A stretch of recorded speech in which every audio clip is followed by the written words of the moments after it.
I thought you wanted me to do it, Andrew. I'm sorry. That's funny. You guys are Man, so fancy with your intro. That's Thank- staying in. that I'm that keeping that in. That was so funny. no, whatever. Yeah, just to be clear, Andrew told me, he said, "Hey Chase, you want to do the intro?" I said, "Sure." And then after the intro, all I hear is, and I was like, "Nah." So, what up, y'all? We're back. We're back. Andrew messed it up, but it's My bad, guys. it's time. It's time for another episode of Sons of Thunder. Welcome back. We have with us once again WWE champion of the Talmudic Dilemma, Chris. How you doing, Chris? I'm doing pretty good. Just had some cheese. Living life. Good to hear. It's good to hear. A lot of stuff cooking in the Islamic Dilemma world. Oh yeah. You already know, not just the Talmudic Dilemma stuff, even though that is devastating. We are on track to have some very, very accessible and helpful resources for y'all. I will not disclose any of that information right now, still in the works, but we are very ready to equip the church with some weapons that will help to annihilate the darkness that is Islam. So, with that being said, I will leave it to Chris to continue his series, his two-part series on the Talmudic Dilemma. Hopefully. Yeah. Hopefully two-part. Yes. We should be able to get through the rest of it today. We'll see. If we don't get through all of it today, it is what it is. It's just like Usama. You know, we go into those videos with an expectation and a hope, but he's got so much wisdom, so much to say. You know, Right. we just go with it. We roll with him. Of course, Just like that. If you whatever you got, you just give it to us. We're happy to have you. Yeah. True. Well, for those who have not seen last video, this is supposed to be the abridged version. It's supposed to be the short version of it, and we went through the 5 pillars and the basic background of the argument, and then went off on a little bit of a tangent with the Injil. But we're going to go through some of the other backgrounds of stuff that is just taken, some examples, and then I have a list that is somewhat comprehensive of all the things that are stolen from the rabbis. I also have a list of everything stolen from the non-rabbis, but I don't have that in this presentation. But we'll see how much we actually get through, and if we're going to go through the Abraham stuff or not in this video. I think I'm going to let Chase do that, so I might like quickly slide past the slides. Also to be able to get to some of the other arguments down the line. So, kicking off where we left off, the cognates I think are very important because they prove something really profound about how the Quran is getting its lexicon, like, where it's getting all of its grammar, vocabulary. A lot of its understanding of Arabic is not coming strictly from the Semitic root side of it. It's also taking longer theological terms into the Quran. So there's a bunch of times where you're reading something in the Quran, you have no idea what it means, but it sounds like a Hebrew word. So if you look up the meaning of the Hebrew word and you apply it, it works. Weird. But we have a lot of phrases, we have a lot of theologically important words that you wouldn't expect to be cognates unless it's just direct borrowing from one language to another. Like, for example, Japanese, the way that they say phone is smartphone. You would not think that that had any form of Japanese root system involvement to create smartphone, or small phone. You would think, okay, it's clearly taken it from English because the English people invented it. Similarly, we see all over the Quran, it's taking these phrases like Shekinah or mosque or masjid, or Jehannam or Jannah, like these words that are somewhat specific that have theological meaning. It's using those words deliberately to be used for that theological purpose. This is very different than like yom and yom or bet and bet, like words that are just random cognates because they're sister languages or because they both have Semitic root systems. that is not that impressive. Like, oh, well, it has all this like Hebraic and cognates and everything else. It's like, okay, that's not very impressive. But whenever it is specific actions or specific theological positions like Hajj and Hajj, that's much more meaningful. We see that for most of the Quran's core theology. It's coming from some aspect of a literal cognate or just borrows the theology from one to the other. We also get titles of God that come from it. So like Rahman versus Rahman.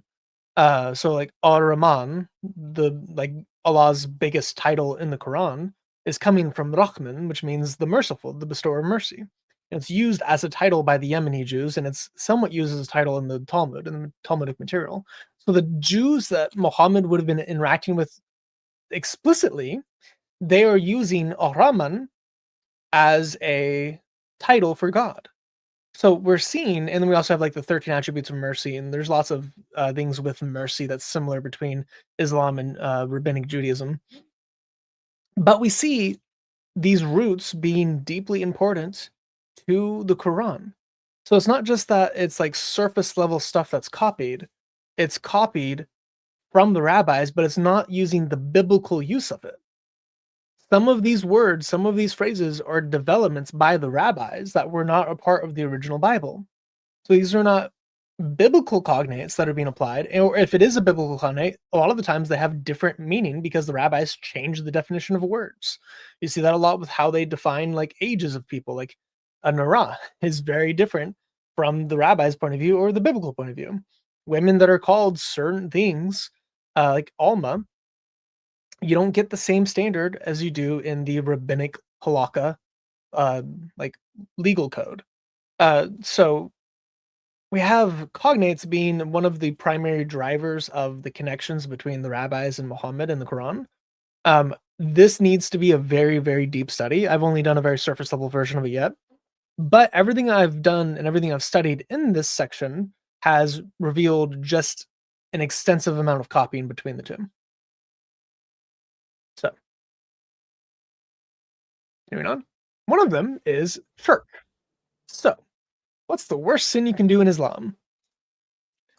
Shirk. Shirk. Shirk. This word, Unless you're Muhammad. unless you're Muhammad, then you can get away with it. Mhm. But, you know, a couple different times in the Quran it gets that you will not be forgiven if you do shirk. Especially if a Muslim does shirk, you're not going to be forgiven. Well, in the rabbinic tradition, it actually develops this idea. So we see shitef or shotef or shataf, depends on the grammatical form. But we have specifically here, this is the Hebrew word here for shutaf. This is being used in Sanhedrin 38a, paragraph 13. And it says that the sages taught in a Burita, Adam, the first man, was created on Shabbat Eve as at the close of the 6 days of creation. And for what reasons was this so? So that the heretics will not be able to say that the Holy One, blessed be He, had a partner in the acts of creation. So specifically in the Quran, what shirk is associating a partner. That's what shotef means. It means literally partner. And oftentimes in the Bible, it was a description of a business partner. But in the rabbinic use, it becomes more associated with, well, yes, both business partners, because that phrase is also used of business partners in the halakha, like who can you do business with? Can you do business with Gentiles? Can you do business on the Sabbath? Like so on and so on. But we get this additional clause of a partner in the acts of creation as being one of the titles, one of the categories of who you can be. Well, this heretic, this minium, which is this word right here, this is someone who is denying the faith, denying the truth. And these people are basically put in the category of those who will be the children of Gehenna or the children of the blaze. So we have specifically heretics being the ones who do shirk. And in Sanhedrin 36 or 63a, paragraph, it says 17, it says, Rabbi Shimon ban Yochai said to him, but isn't it anyone who links shitef, again, shitef, The name of heaven and something else a euphemism for an idol uprooted from the world, as it is stated, he who sacrifices to the gods, save to the Lord only, shall be utterly destroyed. So if you do this act of associating a partner, if associating the name of God with another idol's name or another god's name, you will be destroyed from this world. You're going to be punished with hellfire, so on. Shirk is listed as one of the worst sins you can do. Specifically, when you're a kafir. So shirk and kafir go hand in hand in the Quran. It also goes kind of hand in hand in the Talmud, in the rabbinic usage. So we have this kofr ben akhar, and which is this right here. This is someone who denies a core principle of the faith. So this could be either an apostate or Epicurean, so an atheist, or it could be someone who is just a Jew, but they're not actually being a very good Jew, or they have a weird belief system, or it could be a Christian. So it's anyone who is doing idolatry or associating a partner with God. I was about to say a partner with Allah. If you do shirk, you are a kafir. So kafir and kofir literally mean the same thing. It means to deny. So we have the denial, and in Sanhedrin 90a, paragraph 18, says explicitly, and why is one punished to that extent for saying that there's no resurrection of the dead derived from the Torah? The sages taught in a Brita, he denied the resurrection of the dead, therefore he will not have a share in the resurrection of the dead. As all the measures dispensed by the Holy One, blessed be he, to his people are dispensed measure for measure, i.e. the response is commensurate with the action. So again, we see this word being used. I see that the resurrection is also as important here as in Islam. It's more important to the Jews because of the Sadducees. Yeah, because the Sadducees denied it, right? Right. Yeah. And the Pharisees became the rabbis. So because the Pharisees were at odds with the Sadducees, they actually have that all Jews will be saved except the Sadducees. And not only will the Sadducees not be saved, because like every Jew is supposed to, if they're a good Jew, they go to heaven. If they're a bad Jew, they go to the blaze for 12 months, and then they go to heaven. If they're a Sadducee, they go to hell forever. Is there, this might be a silly question, is there any evidence that that concept of the Jewish form of shirk was around at the time of Jesus? Would the Pharisees have had any like concept of that, or do you think that materialized a lot later? I think that materialized a lot later. We don't have any usage of it. It's not completely formalized until the medieval Jews anyway. So the idea comes from the Talmud, but the category of person comes around more in like Rambam and Rashi's time period. Okay. Yeah. So it's a development over time. I don't remember anywhere in the Bible that the Pharisees called the Sadducees heretics, and we don't have that many writings from that time period from the rabbis, other than the translations, the Targums, but those wouldn't be as explicit because those are like just synagogue documents. Then you also have like writings of Josephus. I don't think he mentions that at all. And then all the early Mishnah is very anti people who deny the resurrection. So at least by 100 AD, 200 AD, it's already deeply anti. If you deny the resurrection, you're going to hell type language. Is it the position of the Talmud that Abraham was willing to sacrifice Isaac because he believed that God would resurrect him? I cannot recall. Because I thought that I remembered hearing That's in or Hebrews reading, 11. yeah, that was the position of the Jews before, but I don't remember. I mean, they have a lot of different stories and explanations on literally everything. I would not be surprised if that was one of the rabbis' views, but I don't recall reading that anywhere. I thought that was why resurrection was such a big thing, was because they were like, this is the faith of Abraham. Abraham believed in resurrection, and that's what was counted to him for righteousness. But I've not heard that, but that might be. Yeah. Anyways, I have not read all of the Talmud yet. No, surprisingly. I can't believe it. Why are we even having you? I know, man. Yeah, like the typical Talmud study cycle is like 8 years. I So can't believe you. You mean Nick Fuentes knows the Talmud better than you do? yeah, You mean obviously. whenever he quotes completely reasonable topics out of the Talmud and blames the you mean he's more why don't we just have him on? I don't know, man. I don't even know what to say about that. Uh, Yeah. So getting into some of the stories, and I might just do Sinai and Joseph and then skip over him. But any other thoughts behind the cognates before I move on? no, I think Mm-mm.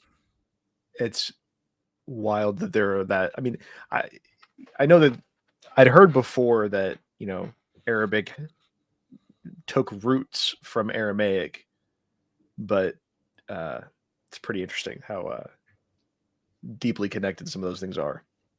Yeah, the claim is Arabic goes back like 1,000 BC. I'm like, I don't know about that, mate. Uh, so the claim is that it just developed simultaneously in that region. Uh, I don't think most scholars would agree to that. If it's developing in like the 200s and 300s, it would make more sense for it to be influenced by Aramaic. You do see a lot of cognates between those two languages, more so than like the other Semitic languages that they could have been copying from, like Ge'ez or Syriac. But there are still a lot of that in the Arabic of the Quran. But the Arabic of the Quran is not very high level Arabic in general. And there's a lot of one off words that no one knows the meaning of. So it has a lot of borrowed terms from the Jews, but also has a lot of random things that he either invented or heard of from somewhere, and they don't know what the meaning is.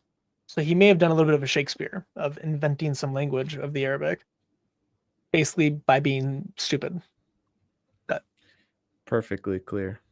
yeah, Just like Shakespeare. yeah, on the opposite of Shakespeare, I think. But He didn't have a word, so he just made one up. right, absolutely, and it fit the rhyme scheme.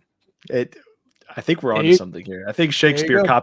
Shakespeare copied Muhammad. Shakespeare copied Mohammed. I was going to say Mohammed copied Shakespeare, but That's more reasonable. according to some people's understanding of history, it probably more accurate. It's actually a typology. Muhammad was a typology of Shakespeare. That's all foreshadowing. Anyways, okay.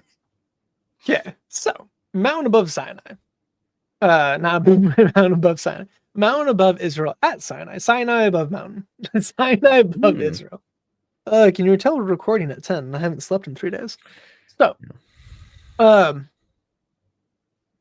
in the Quran, we get in a couple different places, I think, but definitely in Surah 2, that he made a covenant with the Jews by making this tower, like, he picked up the Mount Sinai, held it over the Jews, and was like, hey, believe in the covenant I just made for you, or you're going to die. And then they did. And that's the story.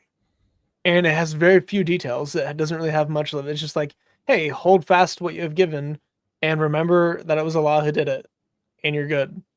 And they're like, oh, of course. And then they did. And then, and almost immediately after, they then sinned with the cow.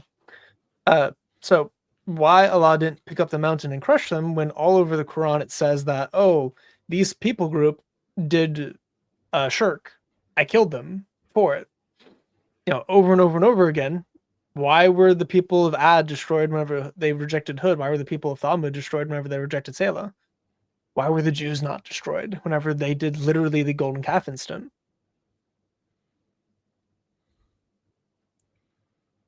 No explanation. So, anyway, but we get this mountain hovering above them in order to threaten them to make them accept the Kitab. And in Avodah Zarah, 2b15, I think also in Bereshit Rabbah and maybe a couple other places, but it's written, and they stood at neither, well, not Bereshit Rabbah, it would have been one of the other ones.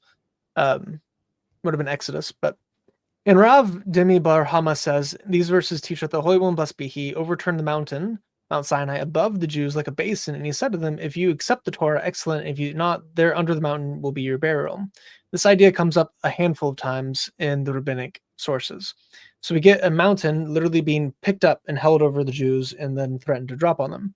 Well, the problem is, this is coming from a rabbi, not from the Mishnah, if I'm remembering correctly, and it is a false story. So this can't be divine revelation, and it's false. Yet the Quran is copying it as if it's historic reality. So unless you're going to start making everything in the Quran just mythical and not actually literal, even though the genre of the Quran is history, you're going to have a lot of problems with the Quran's historic claims that it copies from the Jews, because the Jews understood largely that it was story, it was folklore. They had a whole category for folklore that they developed very early on because they realized, hey, this is a bunch of folklore. The Quran always seems to take the folklore at face value and very literally. Well, Mount Sinai, if you go to it, it has no evidence of being picked up. There's no fault lines.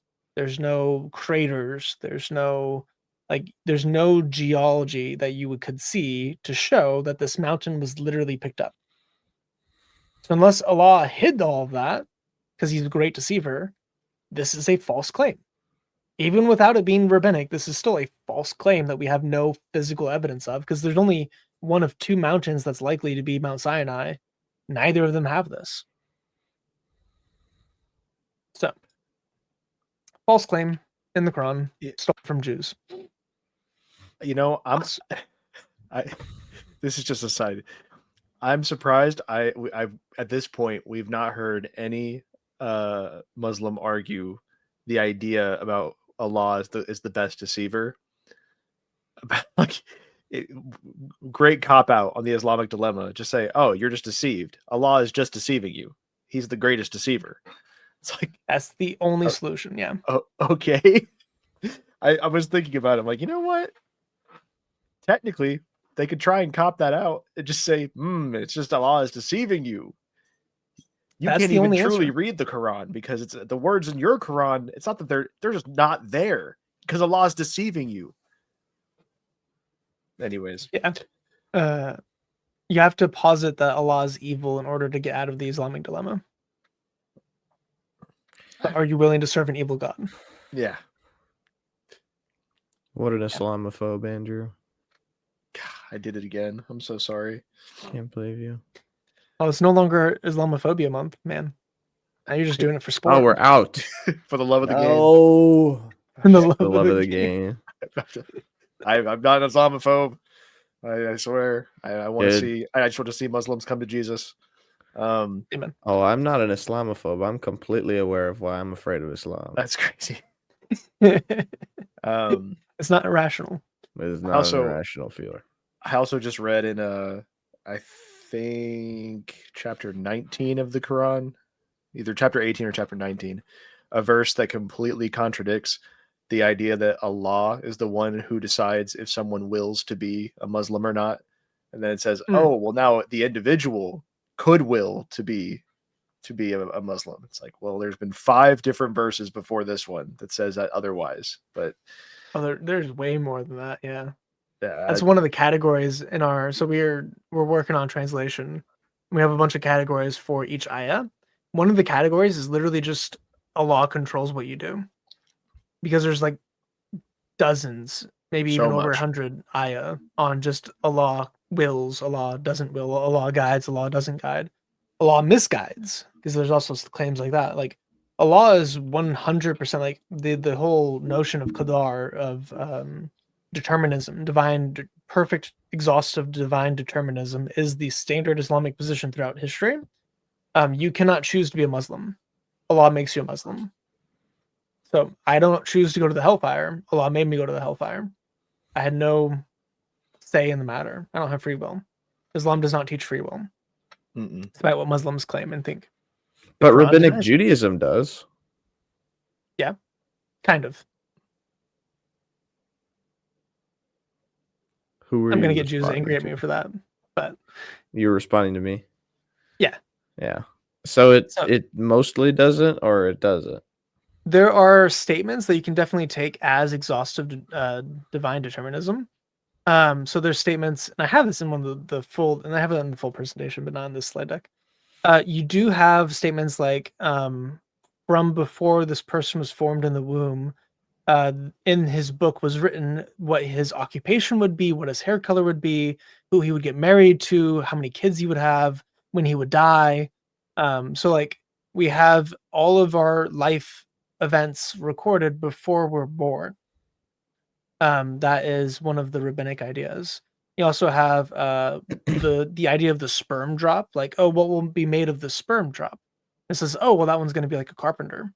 So the idea of your life is set, and then we also have in the description of the Torah being given to Moses. One of the versions of it is, oh, well, every Torah teacher in history was explained to Moses on Mount Sinai. So not only did he get the Torah, but he also got every single person who would teach it throughout history, which would imply determinism. Mm-hmm. Because then every single person who was born had to be born, they had to be born in that certain way, and they had to be born in a way to make a proclivity to teach the Torah. So exhaustive foreknowledge is definitely a rabbinic position. And then if you have exhaustive foreknowledge, you have no free will, ultimately. But yeah. It's not nearly as strict or strong as Islam. Islam goes way farther than the rabbis do. But it does look like he was inspired by the rabbinic position on it. How about that? So I have that in the list at the end, I think, for all the things that are copied. I just don't have the slides on it right here. But Rest in peace, Augustine. You would have loved Islam. Is that bad? Is that bad? That was a little bad. I'm I don't sorry. know about that one. I'm sorry. Post. I'm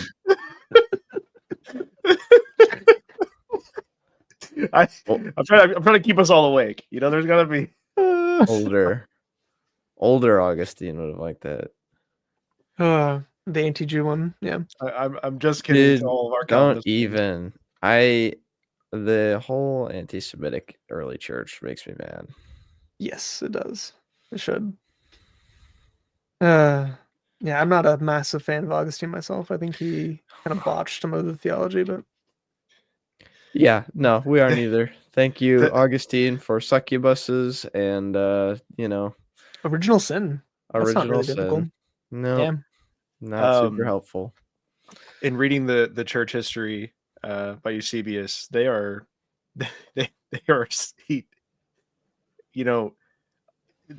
it's an interesting way of looking at history because he's very much directly attributing certain acts to a reaction from God. So when it was before, he's talking about before 70 AD, but when there was an earthquake after the beheading of James, and he directly correlates that. He's like, yeah, God took out his wrath on the Jews because they beheaded James. He's because I started it, but I haven't. I'm giving it a minute. Tom Holland's not Spider-Man. Dang it! I knew you were gonna say that. Where is it?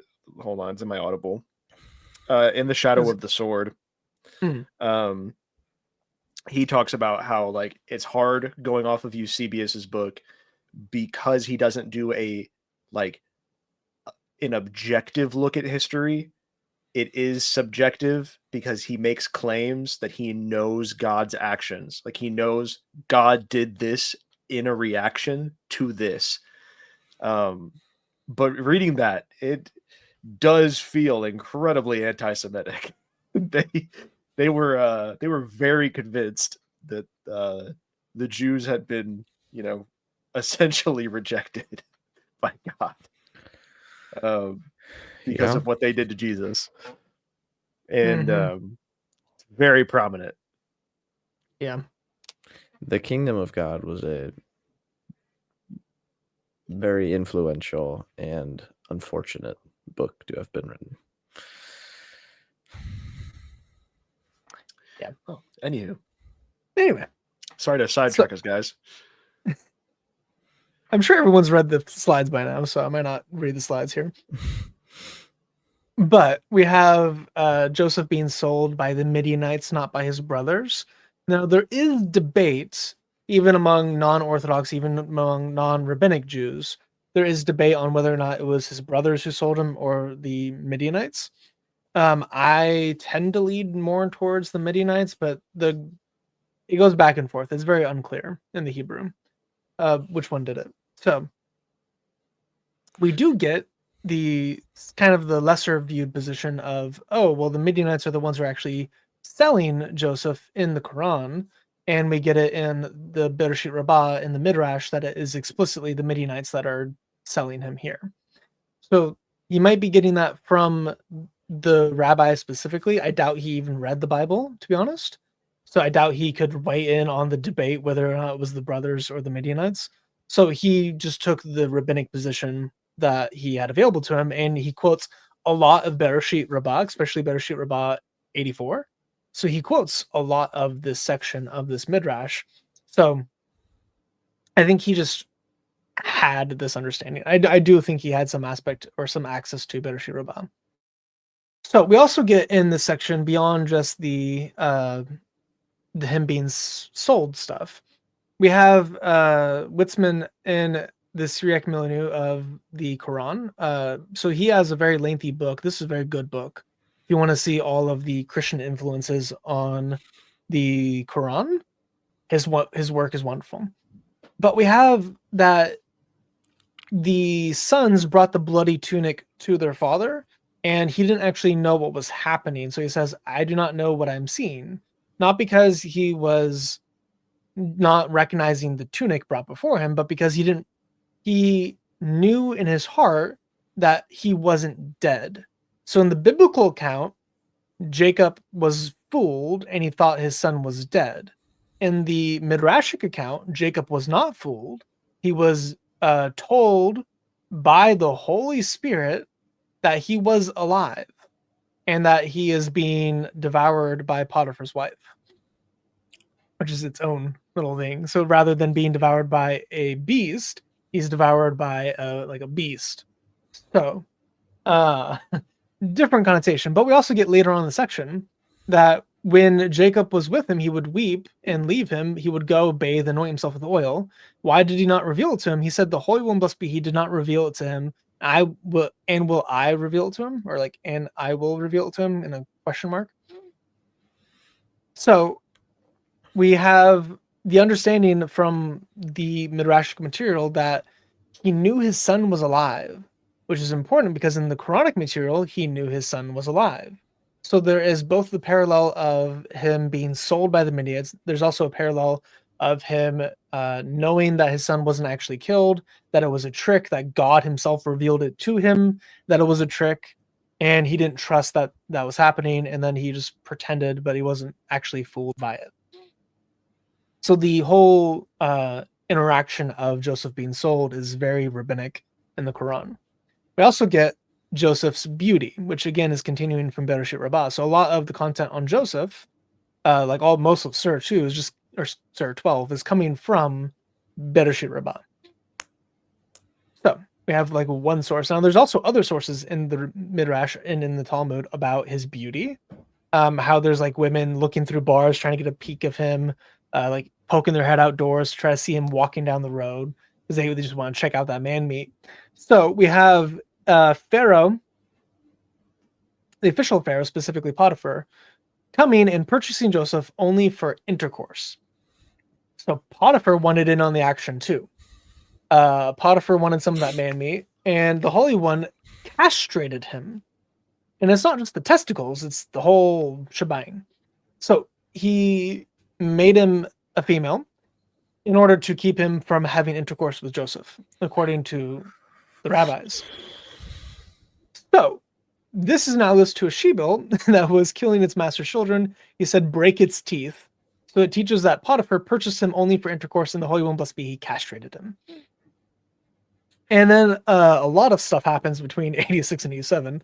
I highly recommend everyone to read from like 84 to like 91, I think is around the cutoff time for Joseph. The whole section's really funny. There's a lot of weird random stuff thrown into it. I just have the stuff that's relevant for the Quran here. But we have, Joseph being extraordinarily beautiful in the Quran's perspective. He's so beautiful that he causes women to cut themselves. And he causes Potiphar's wife to lust after him uncontrollably. And she even gives the defense of, if it was any other man, if he was not as handsome, I would have been able to like control myself. And she is instead like, if you saw what I saw every day, you would try to rape him too. Right. It's actually insane. Right. So I don't even know where did they get this idea? How did this idea form that as they read the story, they're like, oh yeah, that makes sense. Yeah. What the Hebrew of the Old Testament basically calls him the equivalent of sexy. And he's one of like two people in the entire Bible that is called that. So him and Rebecca. So him and his great grandma or grandma. They're the only people that I can think of in the Bible that are explicitly called sexy. So, Rebecca being a 3-year-old is called sexy, then he's called sexy. It's not exactly a sexual connotation when it says it, but it's like, this person is exceptionally beautiful to behold, that you will derive pleasure by looking at them. But it's not necessarily sexual pleasure, it's more like aesthetic pleasure. Like they're so attractive that they are aesthetically pleasing to look at, is the kind of connotation that it uses in the Hebrew. So that's where it's coming from. And then they just take that and run with it, because it says he's well built and handsome, and like very handsome, like the Ife, like this guy is good looking. So because he's good looking, because he's young, they just embellished it over and over and over again, to the point where we get in 87 that Joseph was a fine form and fair appearance, which is the quotation from Genesis. Except the fine form is like muscular, type stuff, and then the fair appearance is his handsome face. And this is analogous to a mighty man who was standing in the street, grooming his eyes, curling his hair, and lifting his heels to make his buttocks get a little bit more plump and firm. It said, "This is appropriate for me, becoming for me, as in I am fair and mighty." They said to him, "If you are mighty, if you are fair, there is a she-bear before you, rise and attack it." So if you're really as handsome and wonderful as you are, go sleep with Potiphar's wife. Especially since obviously he was castrated, so his husband can't. Anyway. So grooming his eyes is like curling out your eyelashes to make your eyes pop and stand out. And I don't think it's the guy liner. It might be. Wait, okay, hold on. So Potiphar was castrated. Oh, yeah. Not Joseph. I thought Joseph was castrated. No. So this teaches that Potiphar purchased Joseph only for intercourse.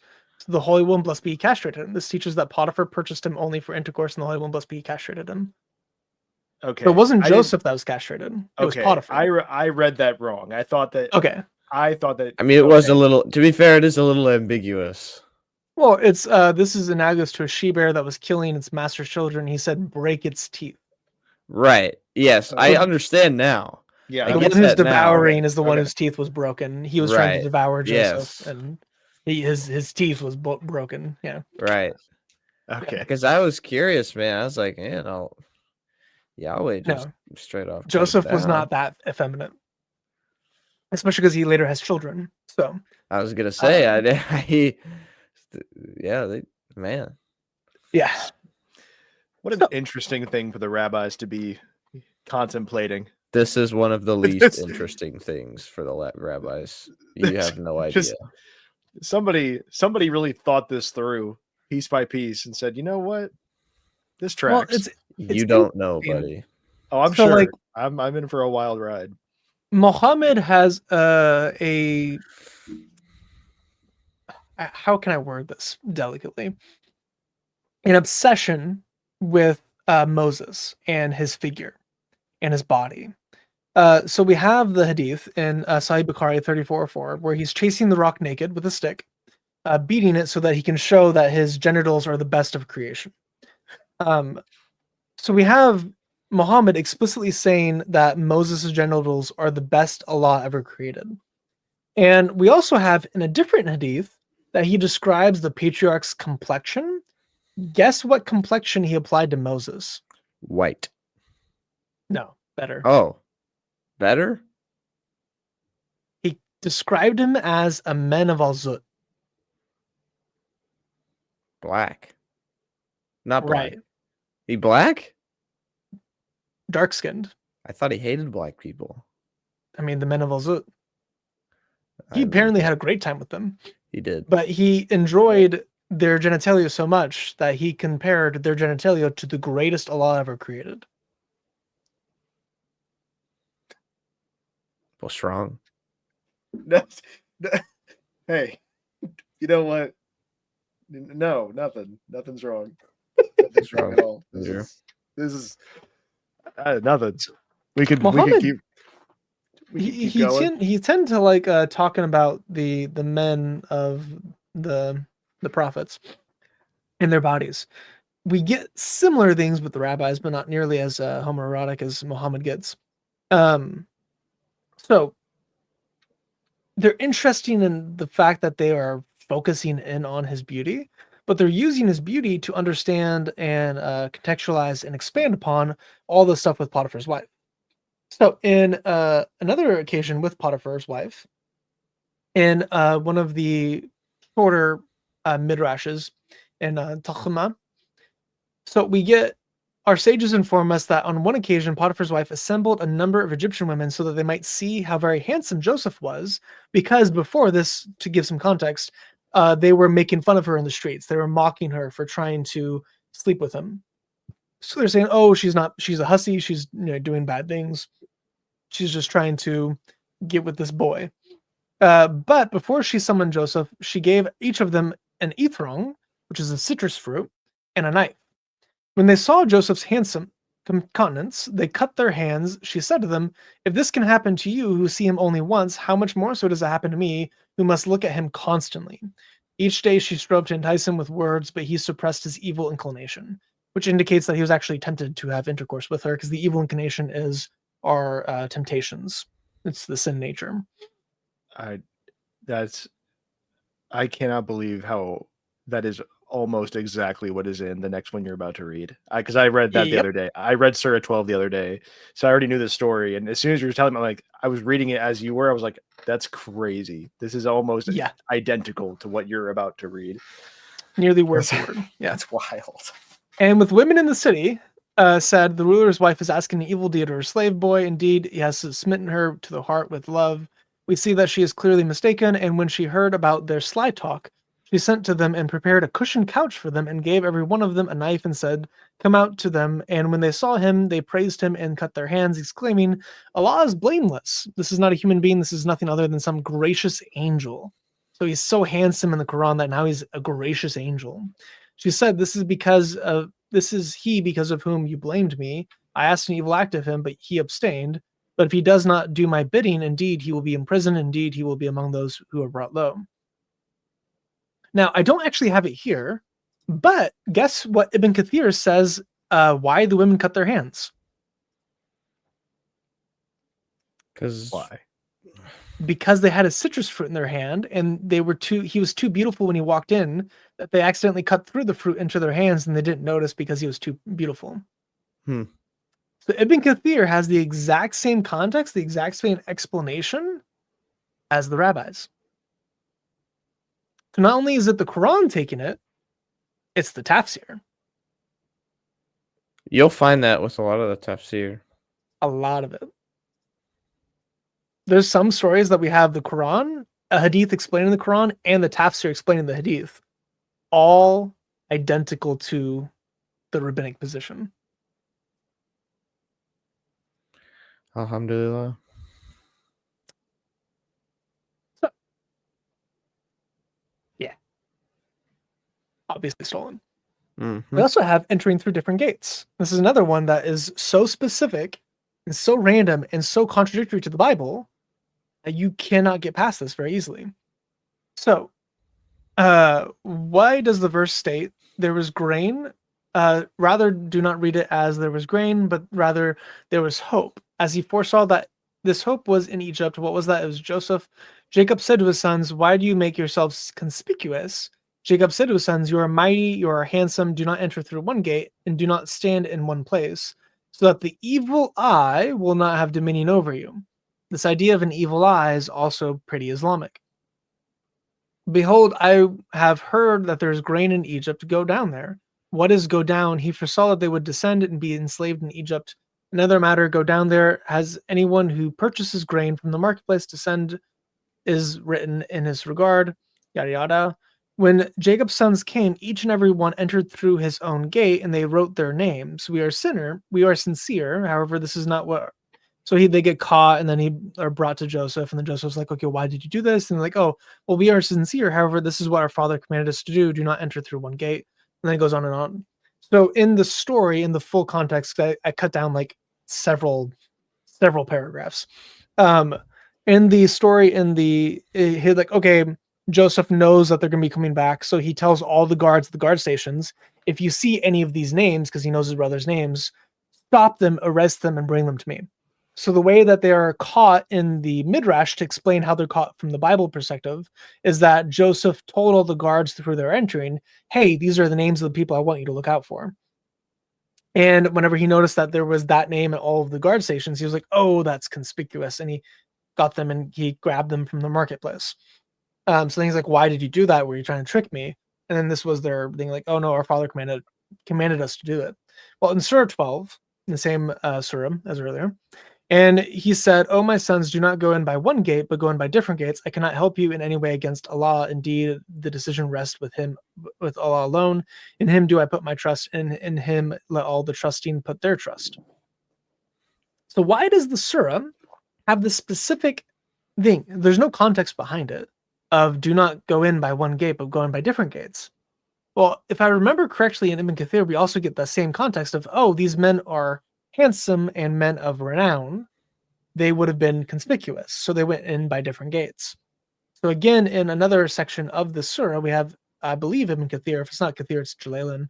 But we have some tafsir that is using the rabbinic material again to explain what the Quran is talking about, because the Quran is so unclear that they need the rabbinic material to understand what's happening a lot of the time. This doesn't happen in the Bible. It's a contradiction to the Bible, or at least it is an addition to the Bible. It's obviously folklore, but it's folklore that's copied directly in the Quran. Bereshit Rabbah is copied a lot, like a lot. So, if you only want to read one section of the rabbinic writings, read Bereshit Rabbah, just like straight through. You'll find a lot of Islam in Bereshit Rabbah. It's also got some of the worst theology you've ever heard in your life. Correct. That's just rabbis in general, in my opinion. No, but especially like Genesis 1. It's just like, what are you talking about?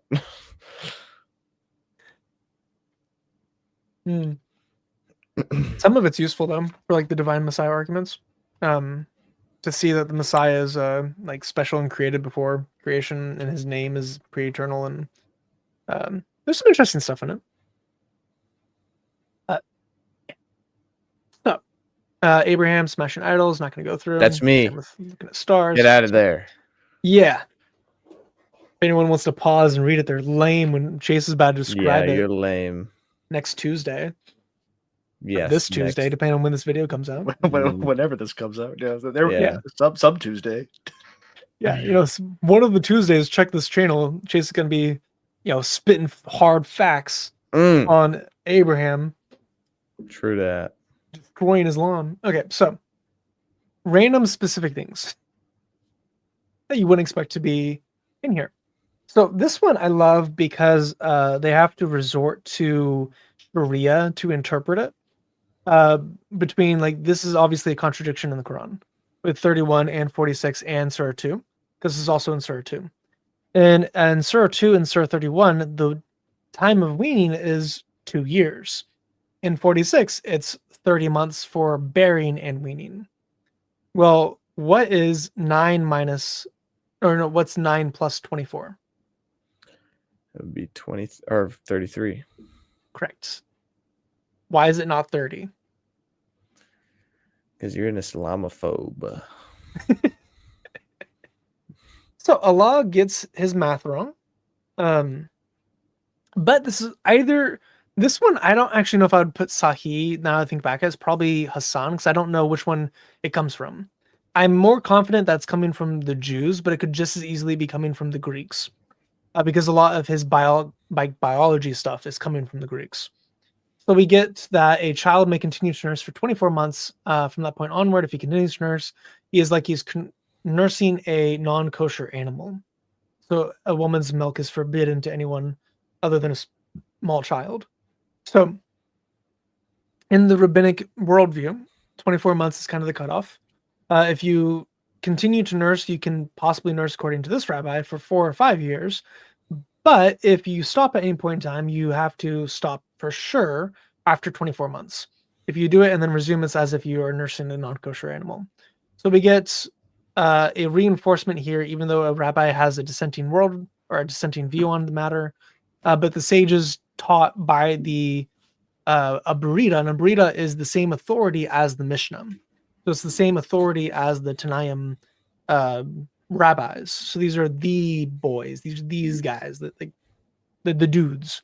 And whenever they say something, it has weight. Whenever some random rabbi, or even like not as random of a rabbi, but still lesser than what you can deduce from a Burita, this is not as important as this. So he is copying the dominant position of the Tanaim rabbis in 2 of the sections, and in the third one he contradicts it. So it's both a contradiction and probably copying from the rabbis. If it's not from the rabbis, it's copying from the Jews. Not Jews, Greeks. Because we have Greek physicians that give 24 months as the time. You also have Aristotle that says 12 to 18 months, which is actually more biologically correct. And you have a couple other physicians that give differing opinions. Some that say that there's no correct age. You just do it whenever it's comfortable.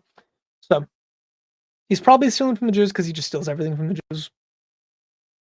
You know, people being turned into apes, definitely from the Jews. So in Sanhedrin 109a, so this is Talmudic, this is not Midrashic. This is getting into the Tower of Babel story. And it's like, oh, there's these different groups of people, what they're doing. Some of them are trying to barter with God. And this last group, the third group, tries to wage war against God. So they're climbing the tower in order to fight God in heaven. So the group that ascends to wage war with God, he says to them, they're going to like become apes, is literally the phrase that he uses here. But they were turned into apes. So God is like, hey, ape, monk, return to monk. And in Surah 2 and in Surah 5, we also get that anyone among those who broke the Sabbath, how we said to them, be apes, despised and hated. And they also turn into apes, and then some of them pigs and slaves of demons. So those who fight against Allah, those who are at battle, not listening to, rejecting, not following his law, they become apes and pigs and slaves of demons. At least one of those, if not 2 of those, are coming directly from the rabbis. But the be apes thing, which we make fun of all the time, rabbinic, Talmudic. So we also have the not drinking, peeing improperly, and entering into someone's house randomly, being Talmudic. So in Nida 16b, we have a minister who frequents drinking houses as he disgraces himself and leads himself to ruin and death. That is the first that he hated. So he's talking about 3 people that he hates. And fourth, I have not, and then a fourth I have not loved. That is the first that he hated, is people who get drunk all the time. He also hates those who dwell at the highest point of a city where everyone sees him, and one who holds his penis and urinates. So if you don't squat to pee, he hates you. How are you supposed to pee in Islam? Squat. I Squatting. yeah, just let it go. Yeah. when you wipe odd number of stones, which I think we'll get to in a second. Even though, oddly enough, the the Bible does call males those who pisseth against the wall. So, hey, either one's okay. You just kind of you get hated by this dude, but Yeah. So, if you hold your penis and urinate, and the fourth whom he has not loved is he who enters into the house of another suddenly without warning. Rabbi Yohanan says, and this includes everyone, even one who comes into his own house without prior warning, as the members of his household might be engaged in private activities. right. Right. Right. Now, that's probably not incest, for those wondering. It's probably his son lives with him still, and he's like married, and they're like his like kids are doing something, or like his family's visiting, they're doing something. It's not brother, sister, or like cousin stuff. That was frowned Though upon. that does happen in Islam, though. Yeah. Which, I mean, some of them are so genetically similar that they're close to siblings.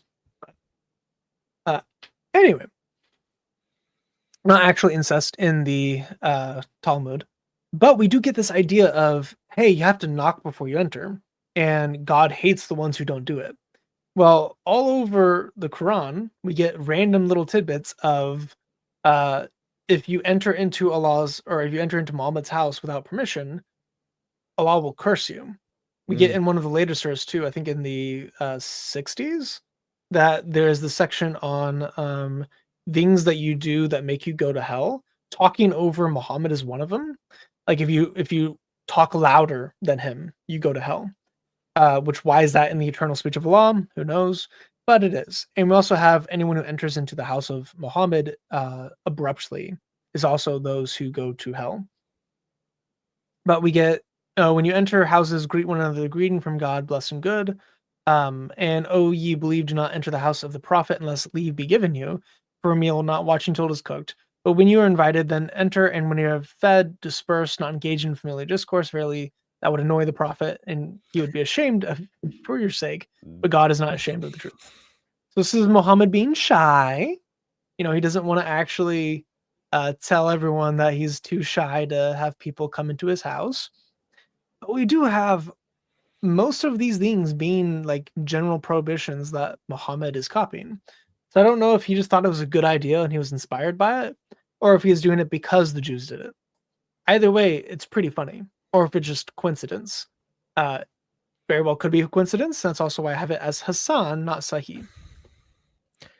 I forgot about that part of Surah 33. That was one of my favorite things. Whenever I would tell people about some things I was learning about Islam, I'd be like, do you know that Muhammad didn't like it whenever you would stay at his house?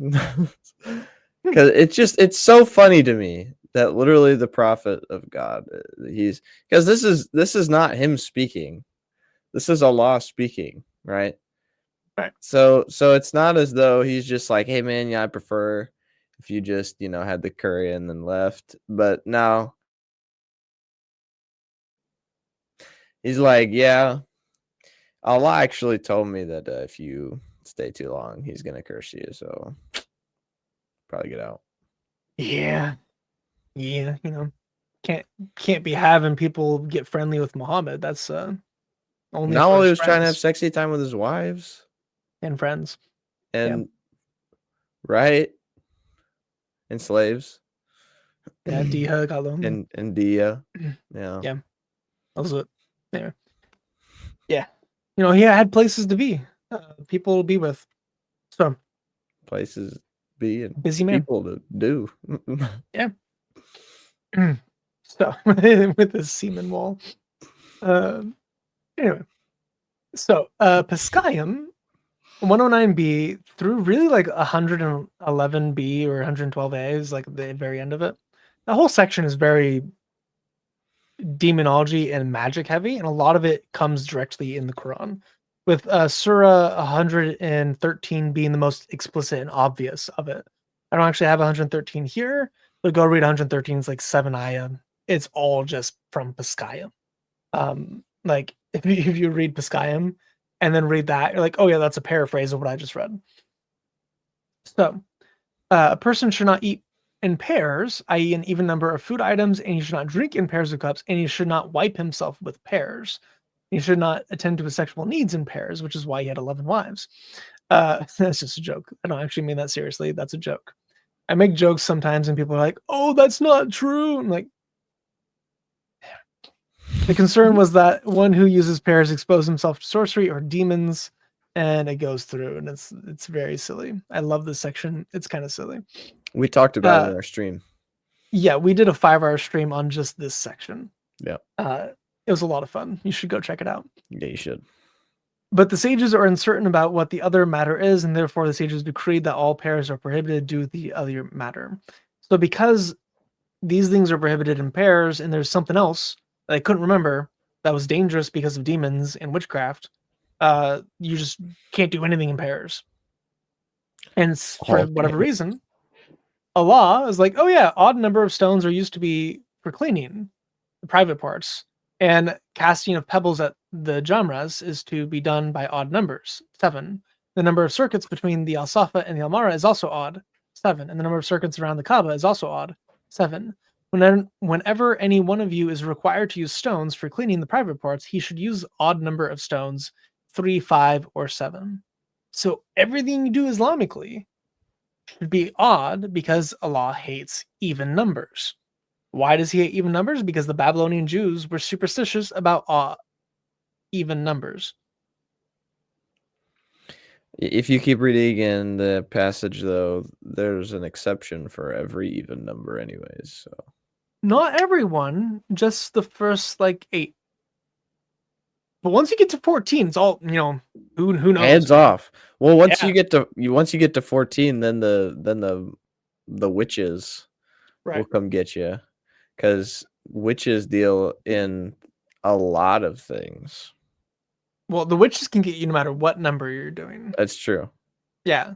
And then if you're trying to hide away from the demons and you're unsure, you grab one hand and the other hand and you grab your thumbs and you say, you and I are 2, or you and I are 3. Yeah. You and I are 3. So this is your thumbs. Yeah. And then if a demon says you and I are 4, you say, oh, well, you and I are 5. Then if a demon says you and I are 6, then you say, oh, you and I are 7. And you keep going until you get to 101, then the demon will burst. Yeah. There's apparently a record of a rabbi that did that.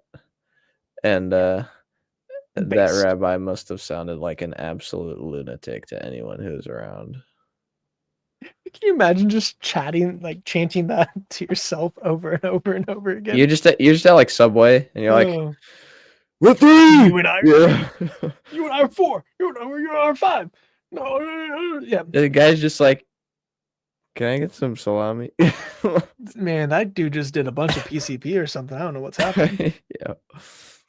Yeah. Anyway, so odd, not even. And Allah has 2 right hands. So, all over the minor tractates and Tankhuma, we get this phrase of Allah having, or God having 2 right hands. And it's mostly coming from the same section over and over and over again, which is Exodus 15. Because Exodus 15 repeats this phrase of your right hand, Lord, glorious and power, your right hand, Lord, shatters the enemy. Well, a bunch of different rabbis commentate on that specific verse, and every single time they're applying, hey, he has 2 right hands. So too Israel said to the Holy One, blessed be he, let there be peace upon your 2 hands, one that rescues us from the sea and one that would toss the Egyptians. As stated, your right hand, your right hand. So he has 2 hands, right hand, 2 right hands. And a different section. But is there actually a left hand on high? No. And then there's a debate back and forth, and if he has a left hand or not. And one of the rabbis is like, oh, well, of course he has left hand, because he wraps tefillin. He wraps the phylacteries around his hand to pray. So he has phylacteries on his left hand, and he has his right hand, I think, the Torah. And he prays for the Jewish people, who God prays to. Right. Who knows? That's in Islam too. Allah also prays. So, interestingly, you do have a lot of debate. There are majority of rabbis who say that he actually has a left hand, so it's not the dominant view that he has 2 right hands. But it's a common enough view that I could definitely see him hearing it and repeating it nonsensically, or some compiler of the Hadith just incorporated this into it. But we also have, is their left hand on high, as since it's written, thy right hand, O Lord, glorious and power, the right hand of the Lord, dasheth the enemy. Also, the right hand of the Lord is exalted, the right hand of the Lord doeth valiantly. Wow. From Psalm 118. We do have another place where, I think it's right here. Whenever the Jews listen to the will of the omnipresent, they make his left hand act as his right hand. But if they fail to do his will, as though that were possible, they make his right hand become his left. So this kind of teaches divine determinism, or that the Jews can't be led astray, because it's not actually possible to ignore the will of the omnipresent. So we have a lot of places. It's a surprising amount of places that can be used to show some aspect of divine determinism from the rabbinic viewpoint. I think he actually is getting divine determinism from the rabbis specifically. So I don't think that was just a Mohammedan invention. There are several Mohammedan inventions, but the vast majority of it is coming from the Jews in some way. And this is the hadith, or the hadith on it. So Sunan al-Nasim 53:79, the prophet said, those who are just and fair will be with Allah most high on the thrones of light, at the right hand of the most merciful, those who are just in their rulings and in their dealings with their families, and those whom are in charge. Muhammad, when the narrator said in the hadith, and both of his hands are right hands. So this also gets into some of the Jewish commentary on what's done in the temple. Everything is done on the right side because God doesn't have a left hand, is kind of the takeaway. That it's not explicit in that passage, so I don't actually list it here. But the idea is everything mentioned in the commentary is done with the right hand over and over and over again. It's in order to show that, like, because the good book is in your right hand, the good deeds are in your right hand, the good actions are from your right hand. The reason why he has two right hands is because all of his deeds are good. His deeds are powerful. His deeds are wondrous. So because whenever they listen to him, his two hands become right, and because he's glorious in power and glorious in strength, his hands are right. I think Muhammad's just applying that directly to it. So we get the context of throne, the context of goodness, of people obeying Allah, whenever we get the hadith on both his hands being right. To me, that just kind of one blends right into the other one. So this is the start of the semi-comprehensive list of things that are stolen. And as you will see as we go through it, there's a lot stolen. I don't know what depth you want me to talk about these things, or if you just want to mention the things that are stolen and keep going. Yeah, just go ahead and mention them. I mean, people can pause and read what's on the screen. So Judgment Day, I've already done almost the full series on. I did the full series that I'm going to do for the Talmudic Dilemma, but there's a couple things I didn't include that I probably should have. But generally speaking, all of Judgment Day, between the Quran and Hadith and Tafsir and the rabbinic tradition, identical. There's almost no differences between the two. So it's not even like there's some minor view of Judgment Day that some rabbis hold that other rabbis don't hold. No, it's just like it's identical. There's very little debate on it. Most of the debate is on specific time frames, how he judges, whether or not he's going to be joyful whenever he's slaughtering the unbelievers. You get that type of debate. Other than that, it's like all just rabbinic. If you read the section of Avodah Zarah, so like 2a to 3a, it's all just Jewish. If you read all of Rosh Hashanah 16b to 17b, it's all just Islamic. Like they're interchangeable. So just to summarize it, it's like the trumpet day, like fear the trumpet blast of Allah type things, or like the threatened day with the trumpet in the Quran, it comes from Rosh Hashanah, because they view that Judgment Day is going to happen in Rosh Hashanah. Rosh Hashanah starts by the blowing of the shofar. So you also have angels writing the good works and bad works. You have angels on your shoulders in the rabbis' writings. So you have angels on your shoulders recording all of your deeds in these books. These books are going to be given physical weight. God is going to remit some of the worst of what you do, add on to the best of what you do to make your weights weightier for the good. He's going to be judged on the scales, and he will tilt the scales in favor of kindness in order to get as many people saved as possible, because God is Ar-Rahman, he is the merciful.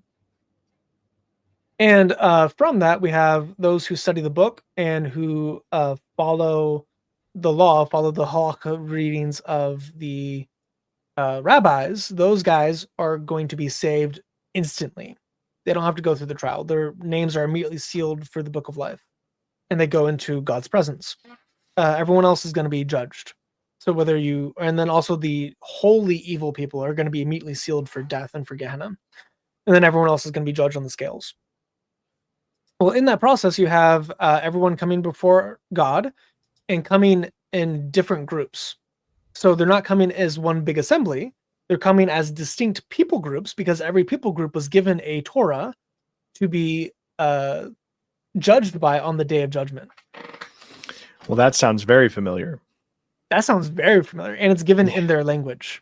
Ah, So there's a Torah, there's a book given in their language to every people group by the prophets. And they have to choose to accept it or reject it. If they reject it, they're going to be judged on Judgment Day for rejecting it. If they accept it, they will be judged on Judgment Day for accepting it and be saved. So that all comes from Avodah Zarah. You have a lot of stuff. Also in that section, you have idols coming to life and bearing witness against the ones who worship them. So idolaters are testified against to by idols. So you Pretty have gangster. it's pretty gangster. It's also in the Quran. You have those who deny the resurrection, as we mentioned earlier. Those who deny following the Torah. So if they don't actually keep if they don't keep kosher, they don't keep the Sabbath, they don't follow the law, they're going to be killed. The same thing with if you don't follow Sharia, you're going to be among the disbelievers. You're going to be among the kafar. And then also it says explicitly that God is not a tyrant on Judgment Day, and that people are not judged without fair judgment. He's going to be a fair judge and a merciful judge. He's not going to be a tyrant. So that exact phraseology is in the Quran. And there will be a test for those who did not receive the book. So if you're, I love the Culver's Cup. If you don't have the knowledge, you don't have the revelation on Judgment Day, you're going to have this test. The test is going to be surviving and embracing fire.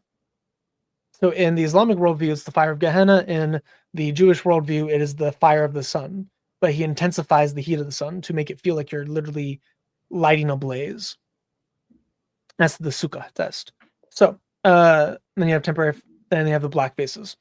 The black faces is interesting because you also have the Hamite curse of black skin and slavery in the Islamic sources, heavily in the Islamic sources. That's why they have such a low view of black people.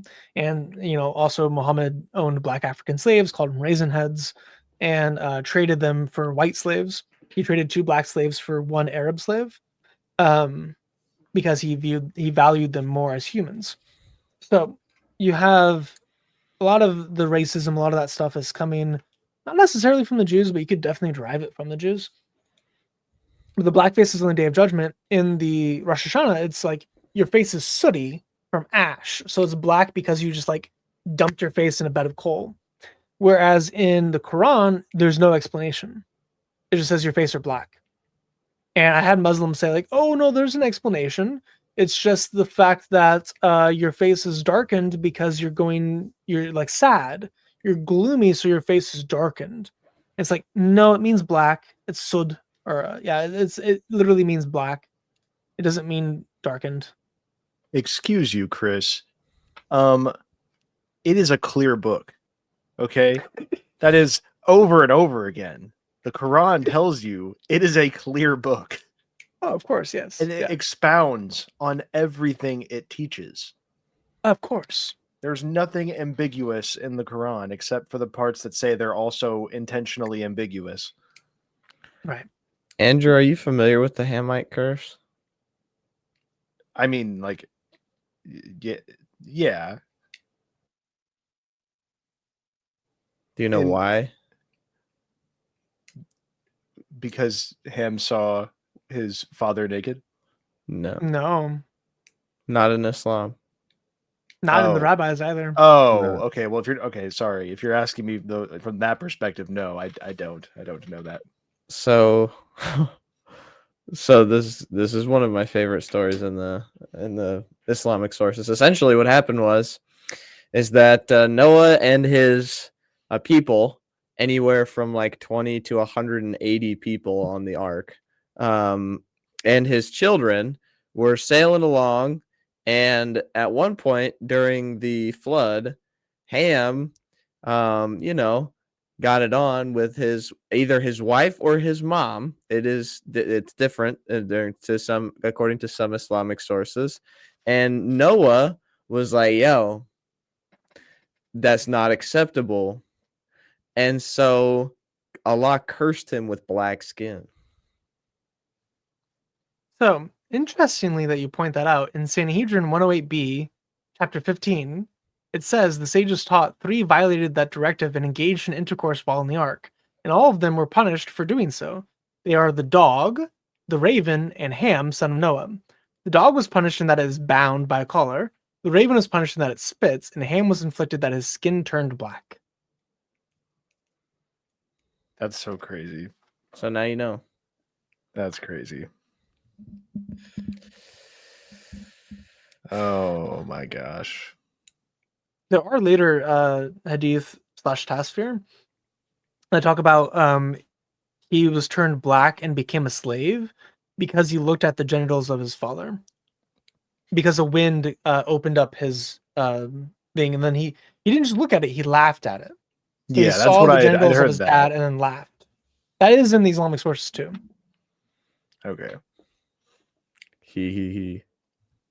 And he says, "Are you laughing at your dad? May Allah curse you." Then he made also the descendants of Ham slaves. I think that the concept. I was watching one of God Logic's videos a while back, and it was he was debating someone from. I'm assuming he was a part of the Nation of Islam, but I kind of just I do kind of assume on if someone is a black Muslim that they might be part of the Nation of Islam and not like the just general Islam. And when God Logic brought up that Muhammad had African slaves, he like the other guy just started like yelling at him. He was like, "That is not true. He did not do that." And he's like, he did, and he didn't treat them well, and he was not fond of them, and it just I don't know it makes me sad seeing that, like, I don't know, the lack of like the lack of knowledge, because a lot of it feels like it's almost been hidden over time, that they're trying to hide the actual view of Islam when it comes to race relations, and they're not great. Well, The history is not great, and it's definitely not on their side. right. One of the last caliphs of the Ottoman Empire, he had a meeting with I think the president of America. It was like in World War One era, like the 1910s or 20s. And he came in and he brought his 2 black African slaves with him. So he came to the meeting with just his slaves and like behind him. And there's like, "Oh, who are these gentlemen?" "Oh, those are just my slaves." And the president was like shocked and appalled, like, "What do you mean? Like, why do you have slaves with you?" Pretty late into history, they were still practicing. It was like recent history. Like, people are alive from whenever Islam stopped practicing black African slavery. It's a very recent thing that it stopped happening. And it's amazing. Like, we have like around a dozen or so hadith on him and his treatment of black people and his racism, and him owning black slaves. That is such a strong amount of hadith on a specific topic. That's crazy. We have, I think, less than that on Aisha being a child. Like, that is such a certain fact of Muhammad, that he had black African slaves. And yet they're not taught that. Like, Muhammad Ali converted to Islam because he thought Christianity was too racist. Yeah. Yeah, yeah. I don't want to like harp too much on that topic, but the amount of times that I see like, you know, really prominent athletes converting to Islam, and that's kind of a shared sentiment, is this idea of racism in other religions, and that Islam does not have racism. It's like, you just, Not true. that's the you're not looking at the sources. This is more of just an internal thing that you want to believe. You want this to be true, so you're making it true for yourself by ignoring the sources that would tell you otherwise. Specifically, black slavery, racism. Mm-hmm. As soon as you said that Buddy came to America, I was like, about 160 years off, pal. But you were like right there, you know. Well, I guess if it was like during World War I, it would have only been about 70 years off. So hey, even closer. I don't think they abolished slavery up until like the 40s or 50s, though. Who, Arabia? Yeah. I mean, obviously, they still have slaves today. Yeah. But they're not like officially sanctioned by the government. Saudi Arabia was 1962. Iran was 1929. Egypt Before. was 18. Yeah, Egypt was 1895. That's pretty good. And then Oman was 1970. So yeah, some Abrahamic faith, huh? Yeah, they stopped the slave trade fairly early, but they didn't actually abolish slavery until way later. Well, yeah, they didn't need the slave trade anymore. They were breeding them out their ears. Right. They also did a lot of kidnapping and enslaving. So if those who don't know, the raiding of the coastlands, they enslaved a lot of people. People didn't live on the coastlands of Italy, even though it's like the most amazing place to live in the world, because of the Muslims raiding. Yeah. So anyway. They did that with Spain too. They done took over that place. The Inquisition gets mocked a lot, but you better look at it, because boy howdy, there was a lot of bad stuff going on. Mm-hmm.